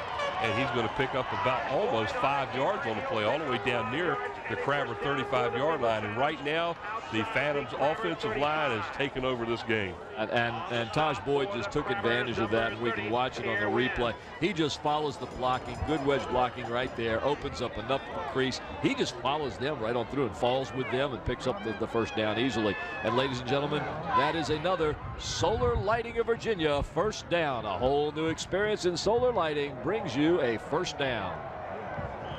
There's a handoff up the middle again to Austin. He is down near the 30-yard line. Like a pickup of about 6 on the play down to the 30. That's going to bring up a 2nd down and 4 for the Phantoms. Remember the last game we did with Phoebus against, I want to say Warwick. Last week. Yeah. A week ago tonight. When they came out in the second half, all of a sudden, Austin, run. Boom, ba-ba-boom, ba-ba-boom, ba-ba-boom. And I believe Austin had over 200 yards rushing in that game. Yes, he did. And a key to this game right now is the fact that Martinez for Hampton has not been able to rush the ball. And there he goes again up the middle, and what a great job that offensive line is doing right now. Just absolutely pushing the defensive line away from the line of scrimmage as Austin gets the carry all the way down inside the 20. Well, look at this stranger we have here as we watch the Russo. replay. Austin beginning to get off the tackles on either side who are able to blow open big holes at this moment. Hampton is going to have to do some regrouping right now. As it looks like the Crabbers are sending a couple of fresh defensive tackles in the game now, and they're going to have to do something. It looks like there is a stoppage of play, and we're not real sure what's going on, but right now the officials have it. There we go. Now we have the whistle to start the play, and Dr. Russo has joined us up here in the press box. Are you eating lunch? Oh, he's eating lunch tonight. I think he was too warm down there. He wanted to come up here and get some food. I understand. Austin again up the middle for about 2. Nice job by the Crabber defensive line to stop him there as he's down. Looks like he's going to pick up about 3 on the play, down 2 to 17. Hey, we'll watch the replay here. Austin once again as they're beginning to just get on his back and follow him right on through. You can still see picking up 2-3 yards there. That's right. Yeah, they are just doing a great job. I don't expect it to continue. I expect Danny Mitchell to make some changes here. He's going to have to come up with a scheme that is going to be able to get his defense to clog that run up. The Crabbers are already trailing by 8 points in this game, and another score might hurt them because they're not a come-from-behind type of scoring team. As Taj Boyd keeps the ball down inside the 15, down near near the 13-yard line, as we'll send it back down to Ross a little bit and let him tell us what he sees down there. I'm seeing down here is basically the offensive line is just manhandling the Crabbers defensive line. The holes are at least 2 to 3 men wide to where they could come through any which way they want to. Hampton seems to be a little confused as far as trying to figure out but what Phoebus is doing. But Phoebus is just coming off the ball, staying with the box, and they're making holes. Let's get them down the field right now. There's Austin again up the middle to the 10-yard line. He's close to another first down. As right at the first down marker. We'll have to wait and see where he gets it. Watch number 75 for Hampton get the runner from the back and wrap him up. That number 75 is Michael Tate. I believe I pronounced the name right. I hope T-A-I-T-E. Well, you got to remember too that if you got an offensive or defensive lineman that is tackling a player from the back, normally he's already a couple yards up the field. So here we go, 4th down and less than 1. Same thing, same scenario we had a little while ago. As again, Boyd again up the middle, easily for the first down inside the 10. That'll give the Phantoms a 1st and goal at near the 9-yard line. A 1st and goal. Here we go. A first down brought to you by Solar Lighting in Virginia. A whole new experience in solar lighting as we watch Taj Boyd he literally climbed over his blocker's back and got that first down. 1st and goal at the 9-4 of the Phantoms as they threaten to make that lead ever more impressive, as the defense right now is having a struggle trying to stop them as they're controlling the clock here in the 3rd quarter. Look at this, look at this. Breaks free off to the left as he's finally stopped near the 5-yard line. That's about a 4-yard gain, and that'll bring up a 2nd down and 5 for the Phantoms as we're all the way down into 3 minutes to go. Watch the replay here, and now, Mike, when was the last time Hampton's offense was on the field? Back in the 2nd quarter. In the 2nd quarter. They haven't been out on the field, and we're almost finished with the 3rd quarter. We're all the way down to 3 minutes and 30 seconds to go, and the Crabbers offense has yet to see the field yet here in the 3rd. This is what you call ball control, and if they score, it just makes it that much worse on them as far as the Crabbers are concerned. The Phantoms right now, 2nd down and goal at the 5. Again, he keeps the ball this time. He rolls out, and it doesn't look like anybody's going to stop. Taj Boyd goes in for the score as they now extend that lead to 20-6 over the Hampton Crabbers. 5-yard run that time by Taj Boyd on a nice keeper.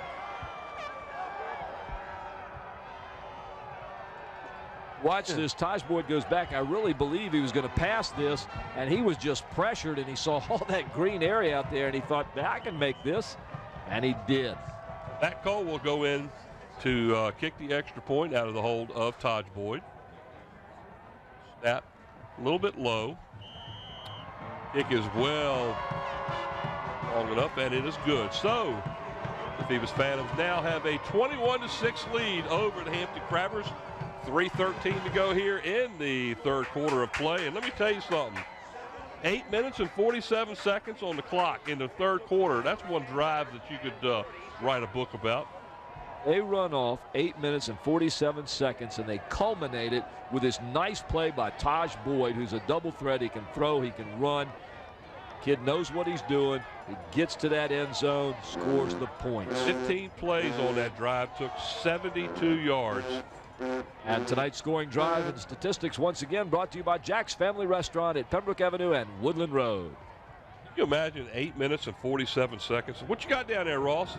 Hey, guys, just to point out what you've been talking about on this long drive for Phoebus. First of all, if you notice, Phoebus ran between the tackles. Got Hampton used to them running between the tackles, and then Taj on a rollout keeper could have tossed it. The wide receiver was wide open, or the tight end coming across in the corner route, or like he did, keep it and run into the corner end zone.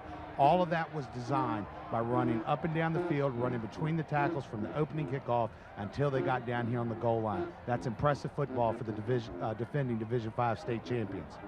That kind of play on any team will certainly allow the Phantoms to continue after this week, let me tell you. But don't count out Hampton. We've seen that quick strike offense hit before. We've seen the defense tighten up. We know what they can do. We've seen the defense turn a game around. Matt Cole just kicks the ball in and through the end zone, so the Crabbers will take over 1st and 10 deep back at their own 20-yard line. And this is one of their worst starting points in the drive, with the exception of they're right there at the end of the second quarter where they started on their own 11. 1st and 10 at the 20. Here down to 3:13 to go in the third quarter. What a fast-moving third quarter is that I don't think the clock stopped in the whole third quarter, did it? Not just the third quarter. This whole game has gone fast. This game has gone real quickly. Once again, ladies and gentlemen, you're watching WHCS Channel 46 Sports. Scotty did remind us Hampton had it most of the first quarter. So this is run to the outside by Martinez. He gets outside all the way down to the Crabber 38-yard line. That would be a 18-yard run by Martinez, as his speed allowed him to get outside of the defensive ends. We talked about quick strike, and here it is. Now, you've got to remember that Phoebus defense has been sitting on the sidelines for 8 minutes and 47 seconds in about 38, 39, 40-degree weather. It feels like about 15 to me, but it's cold. 1st and 10 Crabbers at their own 38-yard line. 18-yard run that time for Martinez, one of his best runs of the game. Waves in motion for the Crabbers. There's a pitch to Martinez as he runs outside to the right. Nice block by a wide receiver. That was a good tackle by the Phantoms out there as he held that spot and didn't allow that offensive wide receiver to get him out of the way. But Martinez is good for about 8 yards out to the 46-yard line, too. Watch the defensive play up at the top here. Of your screen. Nice containment right here. It looks like number 30. Was it 38? Like Reed Evans, number 4, was actually the player being blocked by the Crabber wide receiver, and he was in on the stop. Yep. Good defensive play, but also a good run for the Crabbers as they pick up some more yardage. Braves again in motion. A handoff up the middle. And he is stopped right there. And that ball was handed off. It looks like the number 23 of the Crabbers, and he got nowhere. That was Calvin Roberts. And that one hurt him. He's still on the ground. It did hurt him. But watch, they've got the right there. Look at this, the line shifting to the left, and the play comes back the other way. And yet Phoebus was still able to drop them for a loss on that play. Great scheme right there. I think they landed on his ankle. I think he hurt his leg. Let's hope not. Injured player for the Crabbers is the runner, Calvin Roberts, and he took a pretty good shot by a couple of Phantoms on that one.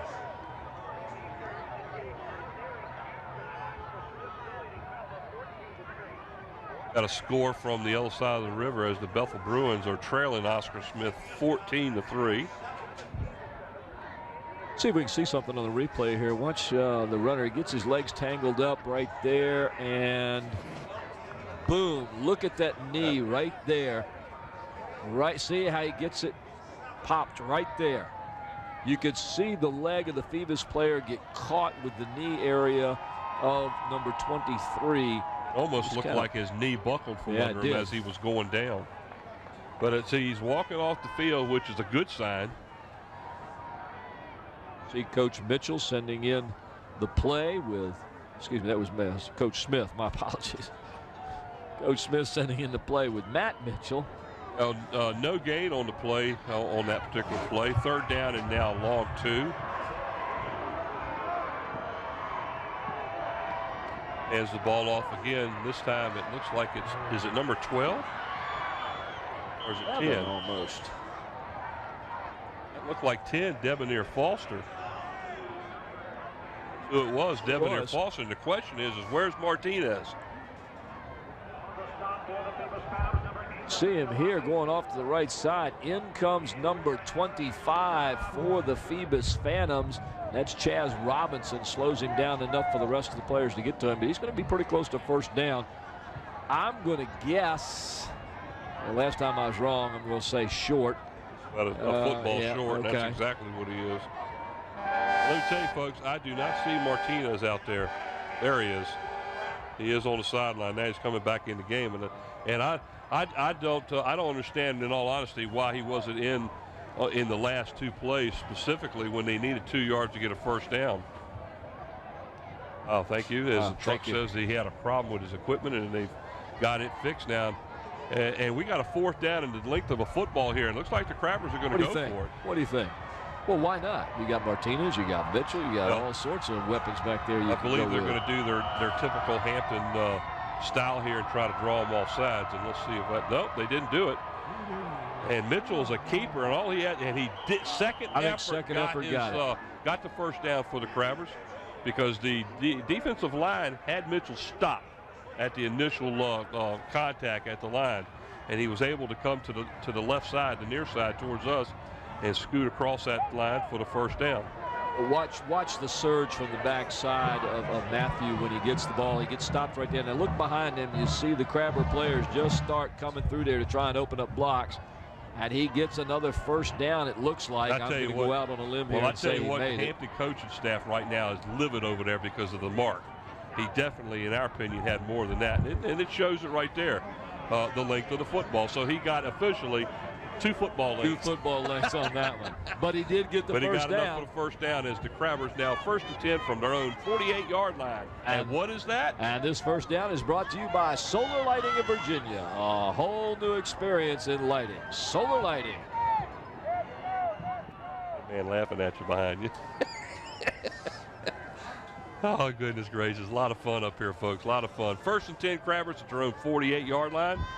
And this is the drive that I believe the Crabbers need to get some points on the board on. You know, we're getting towards the end of the third quarter play as we're down near a minute to go on a fast playing game right now, but the Crabbers are trailing 21-6. There's a pitch to, and a flag just came in. Number 7 for Phoebus, and that's Romero, excuse me, the defensive end. That was Debonair Foster on the carry for the Crabbers. Watch Romero just slides right through, almost untouched there, coming from the top of your screen.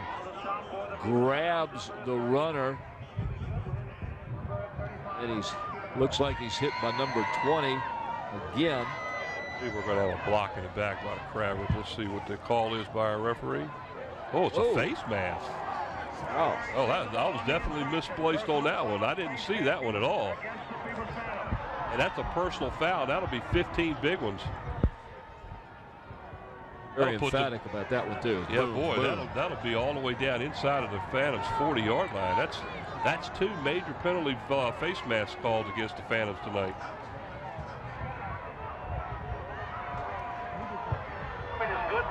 Personal foul, face mask against Phoebus. First down. Crabbers have a 1st and 10. Huh? He turned the mic on. Yeah.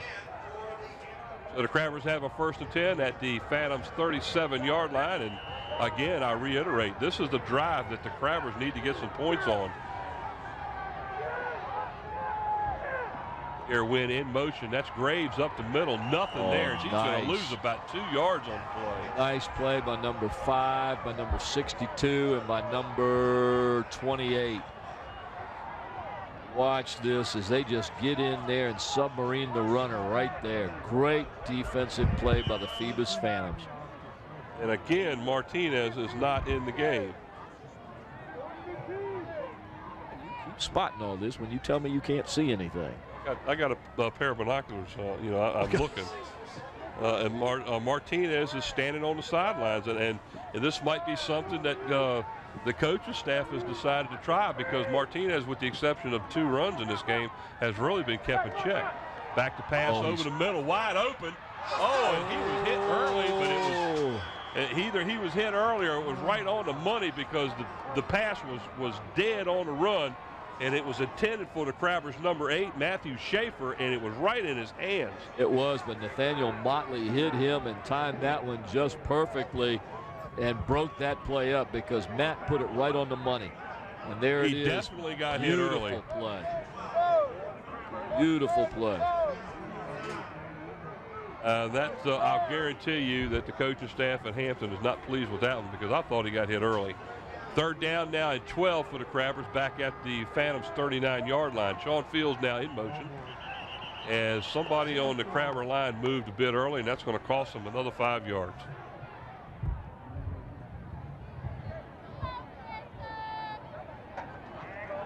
Like Sean Fields was in motion, but some of the players on the line jumped early.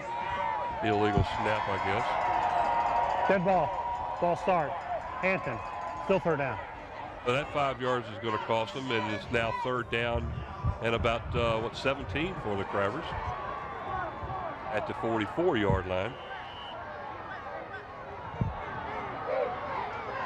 Going to try and find Sean Fields. Fields in motion again. To the outside, deep down the sideline. Overthrown just a little bit to Fields. And it looks like the Phantoms number 8 was on coverage, and that's Nathaniel Motley. It's twice they've gone to his area, and twice it's gone incomplete. We'll bring up a 4th down and 17 as the Crabbers will set up now to punt. And it was overthrown. 3 seconds left. Reed Evans sitting back at his own 10-yard line waiting to punt. Now, why would you call timeout on a punt? Timeout. Hampton. Because you can. So the Crabbers waste the timeout there on a 4th down and 17 with 3 seconds left. They are saying that there was only 10 players on the field, and that's probably a pretty good reason why they called timeout. Ross, what you got down there, buddy? Hey, guys, like you were saying, it was very important for Hampton. I mean, even though they still had the ball on 4th down, they could be calling something here like a fake punt. But it's very important for Hampton to come down and answer that score that Phoebus made at the beginning of the 3rd quarter. Unfortunately, if you turn the ball back over to Phoebus, defensive end for Hampton's going to have to step up, because if Phoebus goes on another 9-minute drive, then there will definitely be no more time left for the Crabbers to come back, being down right now 21-6.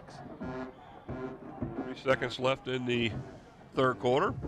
Is it 3 seconds or 8 seconds? 3 seconds. All right, we got 3 seconds. Got some lights that are out, so sometimes it's a little bit difficult to determine whether it's a 3 or an 8. It is a 3. That's what I was getting ready to say. Well, I've got a wall sitting next to me. I got to try to lean over and see it all the time. That's a decent punt this time down to the 16-yard line. Evans gets outside the tackles, and it looks like he's going to pick up a bunch of return yards here as he comes all the way back to the 34-yard line. A great run by Evans on that play. Then he got 3 extra yards when he got tackled. Yeah, the player picked him up and just pulled him around. Watch this return here as he takes it from the 16-yard line, cuts through an open area there. Now watch how he scampers back here. Now watch him get 3 more yards right here. So we've come to the end of the 3rd quarter of play. And at the end of 3, the Phoebus Phantoms 21 and the Hampton Crabbers 6. WHCS Channel 46 as we get ready to start the 4th quarter here. And Mike, as we get ready to start the 4th quarter will be sponsored by Park Lawn Wood Funeral Home. Park Lawn Wood Funeral Home, located at 2551 North Armstead Avenue, Nancy Staton, Director. And by Zooms, with locations throughout the peninsula to serve you. By Kelly's Tavern at Port Warwick off Jefferson Avenue and Coliseum Drive at Mercury Boulevard in Hampton. By Tidewater Team Sports. By Solar Lighting of Virginia, a daylighting miracle in just 2 hours. By Old Point National Bank, proudly serving the needs of Hampton Roads since 1923. By Hampton Chevrolet Jeep Mazda, located on Mercury Boulevard in the heart of Coliseum Central. By Jack's Family Restaurant at Woodland and Pembroke Avenue. By Affordable Mortgage. By Abbott Realty. By Hampton's Commissioner of Revenue Ross Smuggler and Hampton City Treasurer Molly Joseph Ward. And by Anna's Italian Restaurant. And while I was doing that, I noticed you guys were being entertained by a bunch of crew members in the truck. Entertainers. That's it. Here we go. 1st and 10 for the Phantoms at their own 34-yard line. Here's a handoff up the middle to Alston. He gets near the 35, and that's about it as he's pulled down right there by the Crabbers front line. I'll tell you what.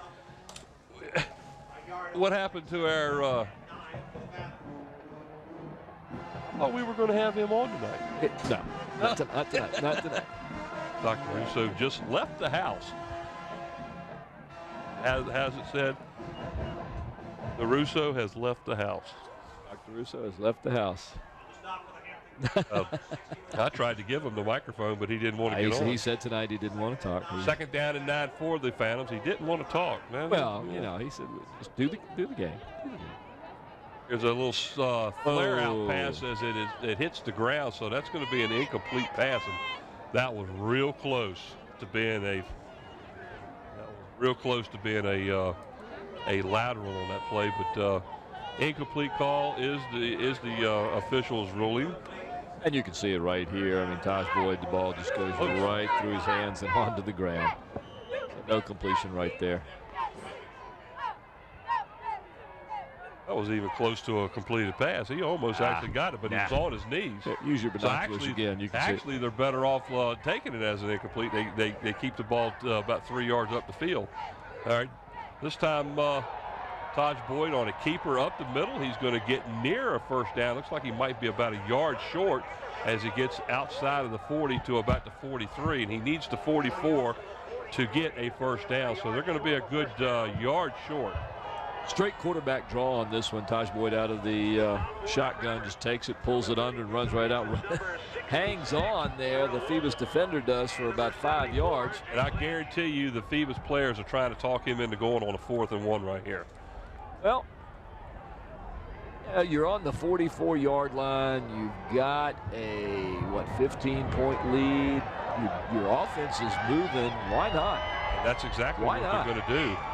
They're lining up to go for it on a 4th down and 1 here. Quarterback keeper. 2 players can't go in motion at the same time. And let's see what the call is. And I believe that's going to be the call. If that's the case, I think you'll see him punt now. Watch this as you see it. Both guys just took off, and Hampton jumps up like, what? You can't do this. And now you punt. Let's see. Dead ball. False start. Against Phoebus. Still 4th down. You can have 1 player go in motion, but I don't believe you can have 2 players going in motion at the same time. Is that correct down there, Ross?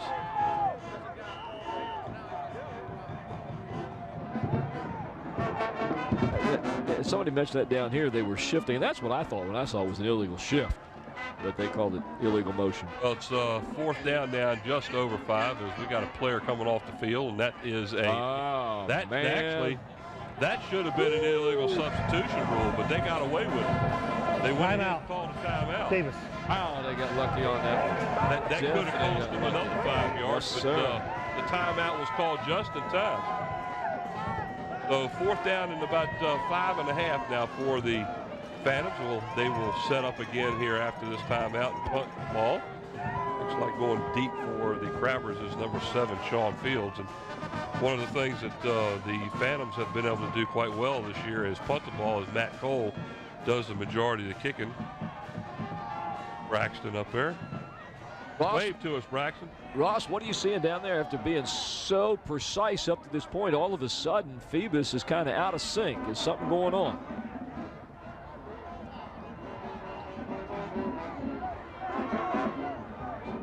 They're going back to the old style. They're running time off the clock. They're up by 13 points. Their defense has stopped Hampton. They really have no worries right now. Hampton hasn't threatened except for early in the first half. And here you go, prime example, punt coverage. Phantoms are fired up over here. I took a stroll over to the Hampton sideline, and quite frankly, guys, I've never seen a quieter place considering how many people are over there. It's like they're shell-shocked, but Phoebus is doing what they've done. That's the reason why last year they went all the way, and that's carrying over to this year. They're mature, they're sticking to the game plan, and by running the ball and running the clock down, Hampton's having a hard time. Now you're going to make Hampton go to the air to get back in this game, and basically these defensive linemen are going to be able to pin their ears back and come after Matt Mitchell. So we'll see what happens. First down and 10 now for the Crabbers at their own 33-yard line after Sean Fields took the punt, gained about 2 on the return. In shotgun is Mitchell, back to pass. Over the middle and is tipped at the line of scrimmage by, it looks like the Phantoms, number 62. And that's, again, Dominique Davenport. And I'm going to tell you, Mr. Davenport's been all over the field tonight. Yes, he has. He and number 35, Mr. Levante Battle. There it is, right here. He just goes up. Boom.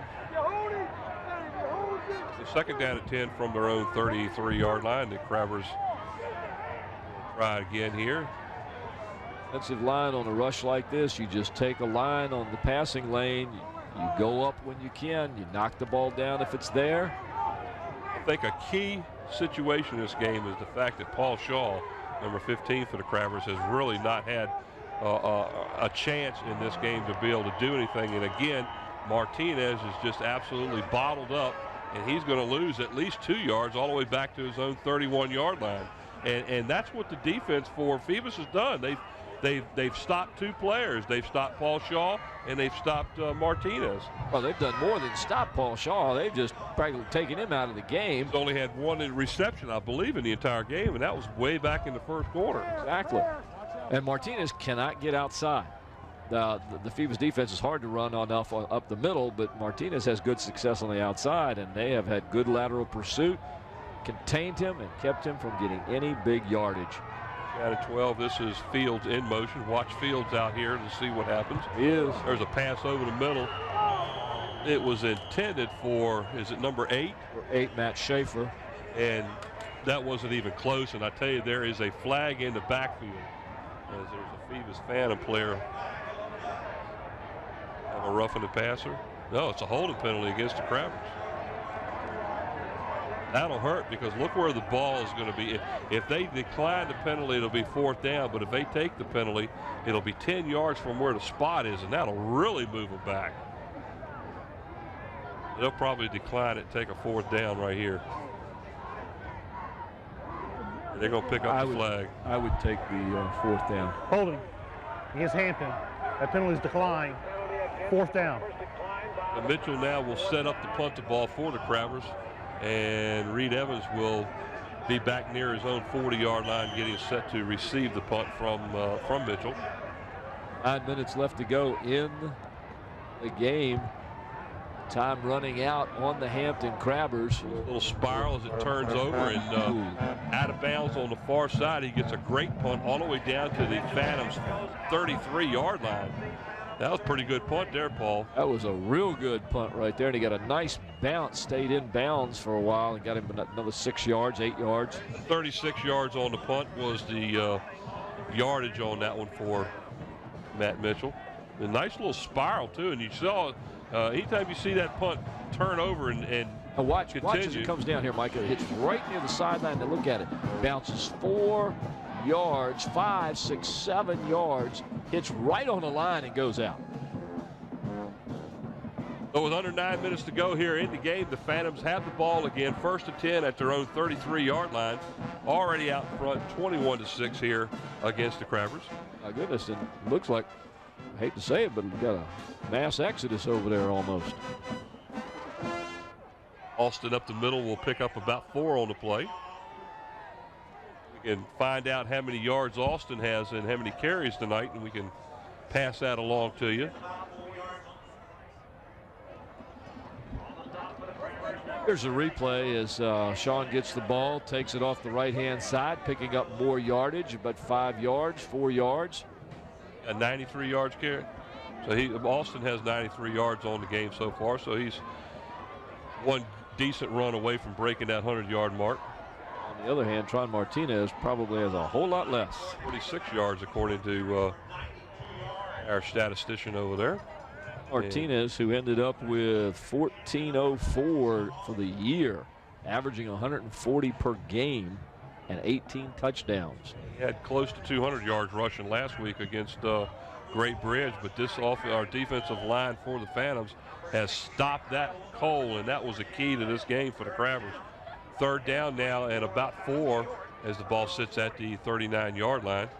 This is another key play for the defense for Hampton. They need to stop them and get the ball back, or it's one of those start singing, by the lady. Oh. And this time the Crabbers will stop them as Boyd is tackled at the 42-yard line.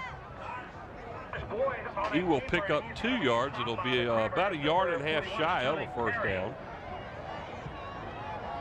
This play I'm not sure of. That's kind of a quarterback keeper there, almost like a draw. I don't know. Oh, no, I think I'd punt on this one. Matt Cole is going in the game now to punt the ball away for the Phantoms. Back deep for the Crabbers, number 7, Sean Fields. He will set up back about his own 30, I would think at this point, because young Matt Cole can boot the ball pretty good. Crabbers went after it last time and just short of it. And here they come again up the middle, and he gets it off. Fields calls for a fair catch at his 29-yard line, and that's where the Crabbers will take over, 1st and 10. I'll tell you what, let's look at the field conditions. We came in tonight and we went out on the field and took a look at it, and in between the hash marks, it looked awful soft. On the outside of the hash marks, it was pretty solid, but so far, in all honesty, the field looks like it's holding up pretty good. Holding up, not only that, they're playing inside those hash marks all game. They're rarely coming outside. As we take a look at that punt by Matt Cole, you see he gets a lot of pressure in there, still gets a real decent punt off. Good coverage by the Phantoms as they get down there, forcing Fields into calling the fair catch. But the field condition is really great considering what it looked like and what the possibilities could have been. Yesterday here in Hampton, it just absolutely downpoured for about 3 hours. So it went all week with nice weather to allow it to try to dry up a little bit from last weekend's 3 games that were played here. And then the rains hit us yesterday and made it a little bit worse. Here's a draw to Martinez up the middle, and he breaks a tackle, gets outside. He hurdles a would-be tackler, and he looks like out to about the 37-yard line. It's not a bad run right there. Looks like about 8 yards on the play. Not bad considering he ran about half a mile to the left. He broke there when he went by one. He got by that tackle. Watch him leap that one. It'll be 2nd down and 2 now for the Crabbers. The ball sits at their own 37-yard line. 5 minutes and 55 seconds to go here in the game. The Phantoms out in front of the Crabbers, 21-6. Mitchell, 2 backs behind him, and that's a keeper by Mitchell. That's an unusual situation. It's a nice run by Mitchell as he gets the ball outside the 40-yard line near the 43. And that is a 1st down for the Crabbers. And this 1st down is brought to you by Solar Lighting of Virginia, a whole new experience in lighting. Here we see the replays. Matt Mitchell does the keeper off the left side. Easily picks up the 1st down for the Hampton Crabbers. Picks up about 5 on the play. That was a good run there that time. Unexpected by us up here, obviously. And Mitchell does not run the ball usually. When he does, it's usually a play like that. And here's a handoff on an outside. Oh, man, was he hit hard. Devontae Battle. Oh, man, that was Debonair Foster on the carry. And that was a rude awakening as the Phantoms just absolutely pounded him. Watch. Boom. Right there. It was like he was scissored right in half. Well, he and Dominique Davenport have just been all over the place tonight, Mike. Don't forget, we have to pick player of the games here tonight, too. Speaking One of for each those team. guys, yeah. 2nd down after a loss of about 1 yard on the play. We'll call it 2nd and 11 for the Crabbers. Ball sits at the 41-yard line. In Just shotgun. at 5 minutes left in this. Hampton's going to be forced to put the ball in the air quite a bit now. Back to pass. Passes over the middle, and the receiver fell down, and I believe that was intended for the Crabbers' number 8, Matthew Schaefer, and that young man has had no luck today. No, he hasn't. Watch this in here. He threw that ball underneath the Phoebus defender who was jumping up on that one. So when that ball went by the receiver, he was face first in the ground. So the ground did not hold for him on that particular play. That's going to bring up a 3rd down and 11. Ball still sits at the Crabber 41-yard line.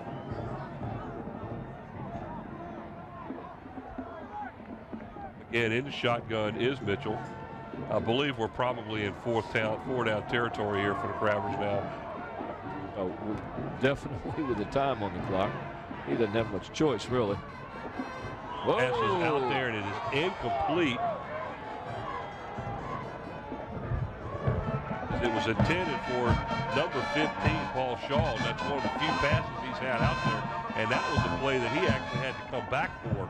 Watch this, Mike. You see Matt gets forced out. He throws it outside. Oh, okay. I see. He was bobbling the ball.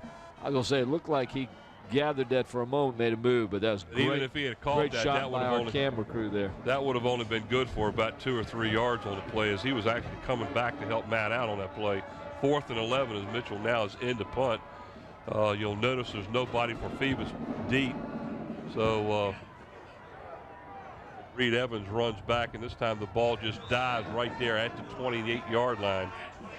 So the Phantoms will take over with 4:36 to go here in the 4th quarter play, as they lead the Crabbers 21-6. And right now, the Crabbers offense can't muster anything. They're stagnant. Well, they're stagnant, but the Phoebus defense has stepped it up. They're really doing a great job. Got down there, Ross. Hey guys, the coaching staff was just preaching to the Phoebus offense to hold on to the ball, What they're going to do, it looks like, is they're going to put the ball, they're going to start running the ball like they've been doing after they've taken the lead here, and basically want to run the clock out. They're not counting their chickens before they're hatched, but they do have a game plan because they have been in this position before. So this will be Austin left, Austin up the middle, I guarantee you. And that was Austin off the left side for about a yard gain.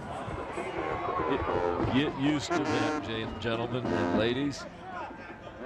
This man will now take the ball, and they'll put the game on his shoulders and ride him down the field with less than 4 minutes and 10 seconds in this game.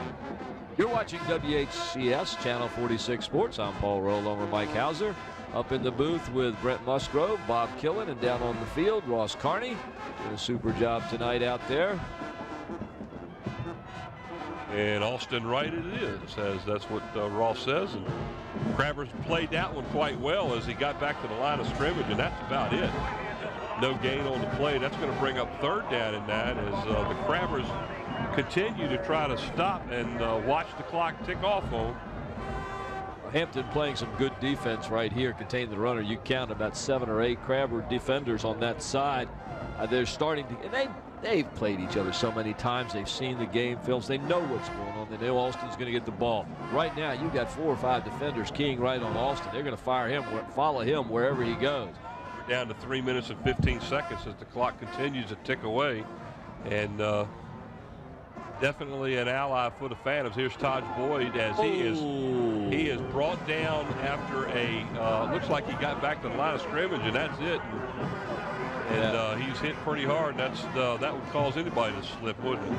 He slipped a little bit on that. Slip before he get hit? No. Nope. He was Slipped already on his way down after the hit. Number 77 for the Crabbers, and I'm trying to find out who that is real quick. Derek Bailey. No gain, back to the line of scrimmage, and that's it. So they went 3 and out here as the Crabbers were able to hold them, and now they have to rely on Matt Cole to boot a nice long punt. Here we are down already as the clock continues to run down to 2:25, and they're going to let the clock run down to and take a 5-yard penalty. And obviously it took them an awful long time to decide what they wanted to do there. Well, dead ball, delay. Phoebus. I don't really Still think down. that Coach That was the D first would have time. allowed that to go back 5 more yards. Well, that was the first time the Hampton defense had kept them 3 and out. Yeah. Ross? Got down there, Ross. Well, hey guys, just to let you know, that was just a miscommunication. They had called for the punt. Timeout. That's unlike a Bill D team right there to get a penalty or delay a game near the last few seconds. They had called for the punt team. Everybody wasn't around, didn't get out there in time. That's kind of a mental lapse. We can't be doing that if you intend to go to the state and win another state championship. So I'm sure he's going to be preaching to them next week during practice if everything turns out all right tonight. That's a 5-yard penalty, and what it does, it stops the clock, especially when Phoebus has to call a timeout. 4th down and 14 now for the Phantoms. Sean Fields will back up to midfield where he will attempt to try to take Matt Cole's punt. If I were him, I'd take Matt Cole's punt and run it into the end zone. If he can get away with it, that would be great for the Crabbers, right? Well, they set up for some fireworks. Would that set up some fireworks for a onside kick then? Yes, it would. Well, they've got 2 minutes to, 22 seconds, roughly 2 minutes to get 2 or 3 scores on the board. They're not going to win with, well, they They could with 2 scores and 2 points conversions. A lot of work to do here. They're coming again, for punts. Ball hit short. Nice bounce right into the hands of Sean Fields, and down he goes. Great coverage by the Phantoms. Guess who? Number 62. This is Dominique Davenport. Dominique Davenport, as we see 2:14 left on the board. The home team, the Phoebus Phantoms, with 21. The visitors, Hampton, with 6. You're watching WHCS Channel 46. Paul Rowe along with Mike Hauser, Brett Musgrove, Bob Killen, and Mr. Ross Carney on the field. I like that name, but there's another name that can go there too very, very, very easily. Oh, no. You are attempting to try to pick out a couple of players of the games here. Here is first and 10 for the Crabbers. Trying to set up a screen. It's a middle screen. He loses the ball. And he drops the ball. And it looks like the Phantoms, and they recovered the ball, and it takes the ball all the way down to the Crabber 25-yard line. And I believe that was Quan Romero ends up 7? with the ball, number 7. He gets the loose ball and gets a solar lighting first down. Sunday at 7:30. Watch the replay. Here's the catch. There's the hit. The fumble comes out. It's picked up, dropped again. Number 7 comes across, picks it up, takes it deep into the territory. Oh, the ball is turned over to the Phantoms, and all they have to do now is run the clock out as we're down to 2:01 to go here in the 4th quarter.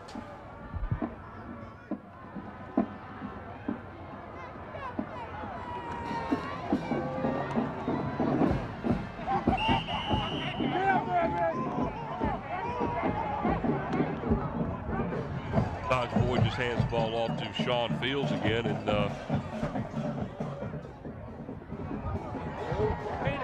it's up about 4 yards on the play. That's going to bring up a 2nd down and 6. Here we can see it again, Mike. They're just going to give it to Sean Austin now and let him run this clock out as we're down to 1:30 to go.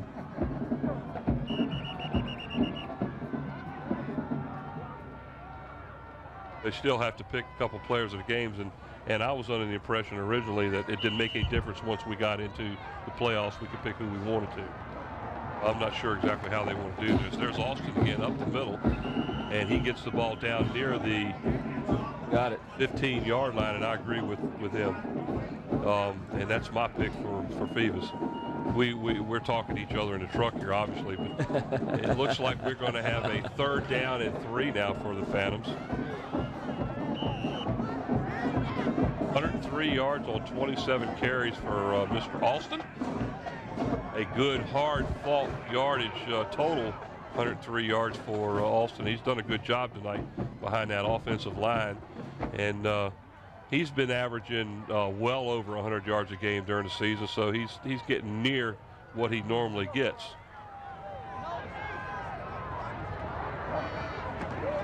Third down play as the ball again is handed off to Austin as he gets down inside the 15-yard line to the 14, and that's going to be good enough for a Phantom 1st down as they will set the ball down at the 14-yard line. 1st and 10, Phoebus.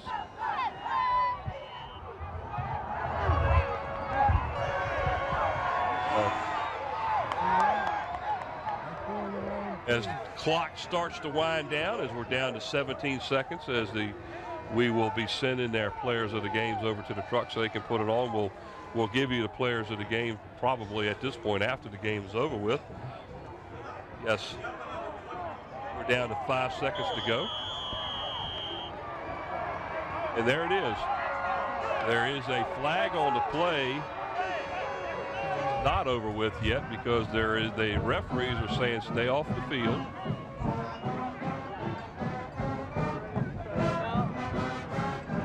There is a flag down on the field. It probably is a delay. Back up.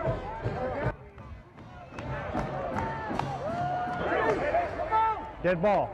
Delay. It's a delay, so they will push the ball back 5 yards and make them run a play now as we have 1 second left on the clock.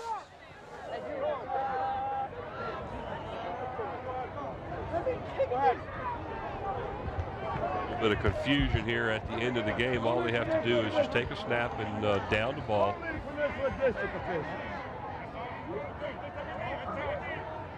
What Taj Boyd does. So there you have it. As the final score here at Darling Stadium, the Phoebus Phantoms 21 and the Hampton Crabbers 6. As the Phantoms defeat the Crabbers, and they will continue on here in Eastern Region competition as they will take on the winner of the game being played over in Norfolk, and that is between Indian River and Green Run. That's right. Last word we had, Indian River had a 6-0 lead over Green Run at this point. But either way, we will be back here again on next Friday night as the Phantoms will host the game. Let's send it down to Ross now as he has some comments. Hey, guys, I think the first thing that we need to remember is that we need to congratulate both teams. They both have gone a long way, have had a great season.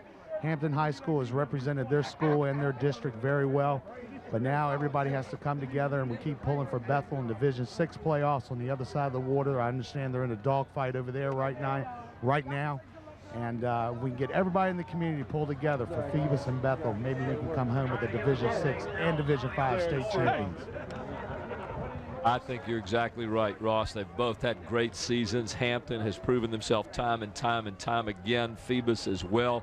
We saw a wonderful game out there. It was a methodical game. It was just a super game with two wonderful teams playing.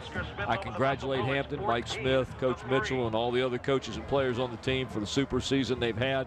You hate to see two of these teams lose like this, but only one of them can come out of it. Right now, over on the other side of the water, the Bethel Bruins are in a dogfight. They are losing 14-3 midway through the third. A couple of second half highlights here as Mike Nowinski's got some highlights for us that we can show to the folks. Here they are on the screen. There you see Martinez as he backs into the end zone. That was the Hampton score in the first quarter. Here's the touchdown pass by Phoebus, their first one to McMillan across the middle. Here we'll see another one to McMillan, their second touchdown. McMillan with 2 touchdown catches tonight. And then here we go with the run by Taj Boyd as he comes off the right side, sees pay dirt, and says, hey, I can get this one myself, guys, and he goes right on in. So what a great game. You see Bill D happy right there to win this game. Well, we have an update on the other side of the water also that the team that the Phantoms are looking to play next weekend, and it looks like at this point it may be the maybe Indian River as they lead Green Run 6-0 still at the end of 3 quarters of play. So what a game they've played out there. Well, another good game, another hard-fought battle as both teams did very well tonight. Obviously, the Phoebus Phantoms lines were a major factor in this game tonight, offensively and defensively, and that's what did it. That's what won it for them today was the line. The offensive line controlled the defense for Hampton. Hampton had a very quick defense. They just could not get in there. Phoebus just handled them tonight, as Ross said, down on the field. They handled them. Players of the game. Have them in the truck? The truck. Do you have the players of the game today? And both of these two players, by the way, are very deserving of it, and here it is. They are. Dominique Davenport. Now, we gave Dominique Davenport the player of the game because that young man was all over the place defensively today. He was on both sides of the line. He was blocking this, blocking that, clogging up lanes, making tackles, making sacks, doing it all. Well, to tell you how obvious it was that he was the pick, everybody in the truck was calling his name too. So obviously Dominique Davenport had the folks in the truck voting for him too. So also Sean Fields for Hampton, he was a major factor in this game offensively, and look at that highlight catch that he made in the second quarter. That was a great play.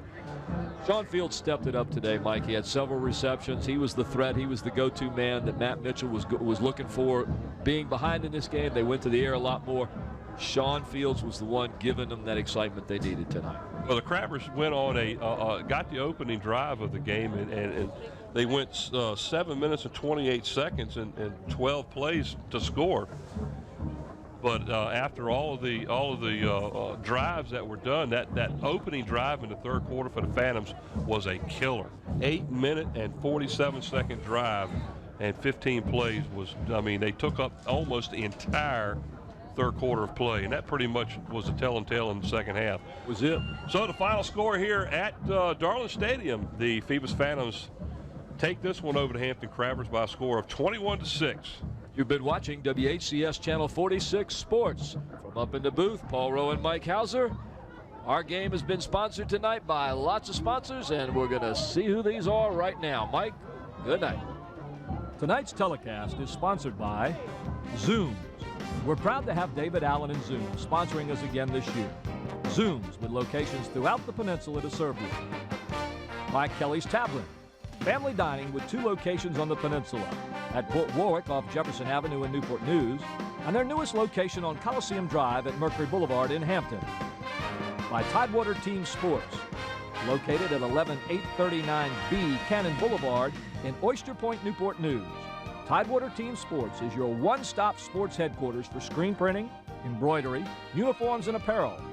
Call 594-0411 and talk to David Chubb or Terry McNamara at Tidewater Team Sports. By Solar Lighting of Virginia. It's the dawn of a new day lighting system. Experience the sun in a whole new light with breakthrough technology for higher performance in lighting. A day lighting miracle in just 2 hours. Brighter, smarter, better. Call Solar Lighting of Virginia at 800-774-7865 or visit them on the web at www.solarlightingva.com. Mention WHCS and you'll receive a discount. By Old Point National Bank. For more than 20 years, Old Point has helped keep the score shining at Darling Stadium. And now, we're happy to have purchased new scoreboards that will keep another generation of fans informed. Old Point National Bank, proudly serving the needs of Hampton Roads since 1923. By Hampton Chevrolet Jeep Mazda, located on Mercury Boulevard in the heart of Coliseum Central. For your next automotive purchase, call Hampton Chevrolet Jeep Mazda at 838-5450. By Jack's Family Restaurant, located at the corner of Pembroke Avenue and Woodland Road, Jack's is a local family favorite. By Affordable Mortgage, give Lee Moore, Senior Loan Officer, a call at 873-0663 for all your mortgage needs. By Abbott Realty, contact Perry Pilgrim or any of the agents at Abbott Realty by calling 827-1364. By Hampton's Commissioner of Revenue, Ross Mugler, and Hampton City Treasurer, Molly Joseph Ward, proud to be sponsors of Hampton City Schools student-athletes. By Anna's Italian Restaurant, with 2 locations to choose from, one on Settlers Landing Road in downtown Hampton, and the original on Pembroke Avenue in the Buckrow Shopping Center. And in part, by Eric Thompson, Realtor with William E. Wood. Call Eric to buy or sell a home or property. Give him a call at 881-2004. And by Park Lawn Wood Funeral Home, located at 2551 North Armstead Avenue, Nancy Staton, Director.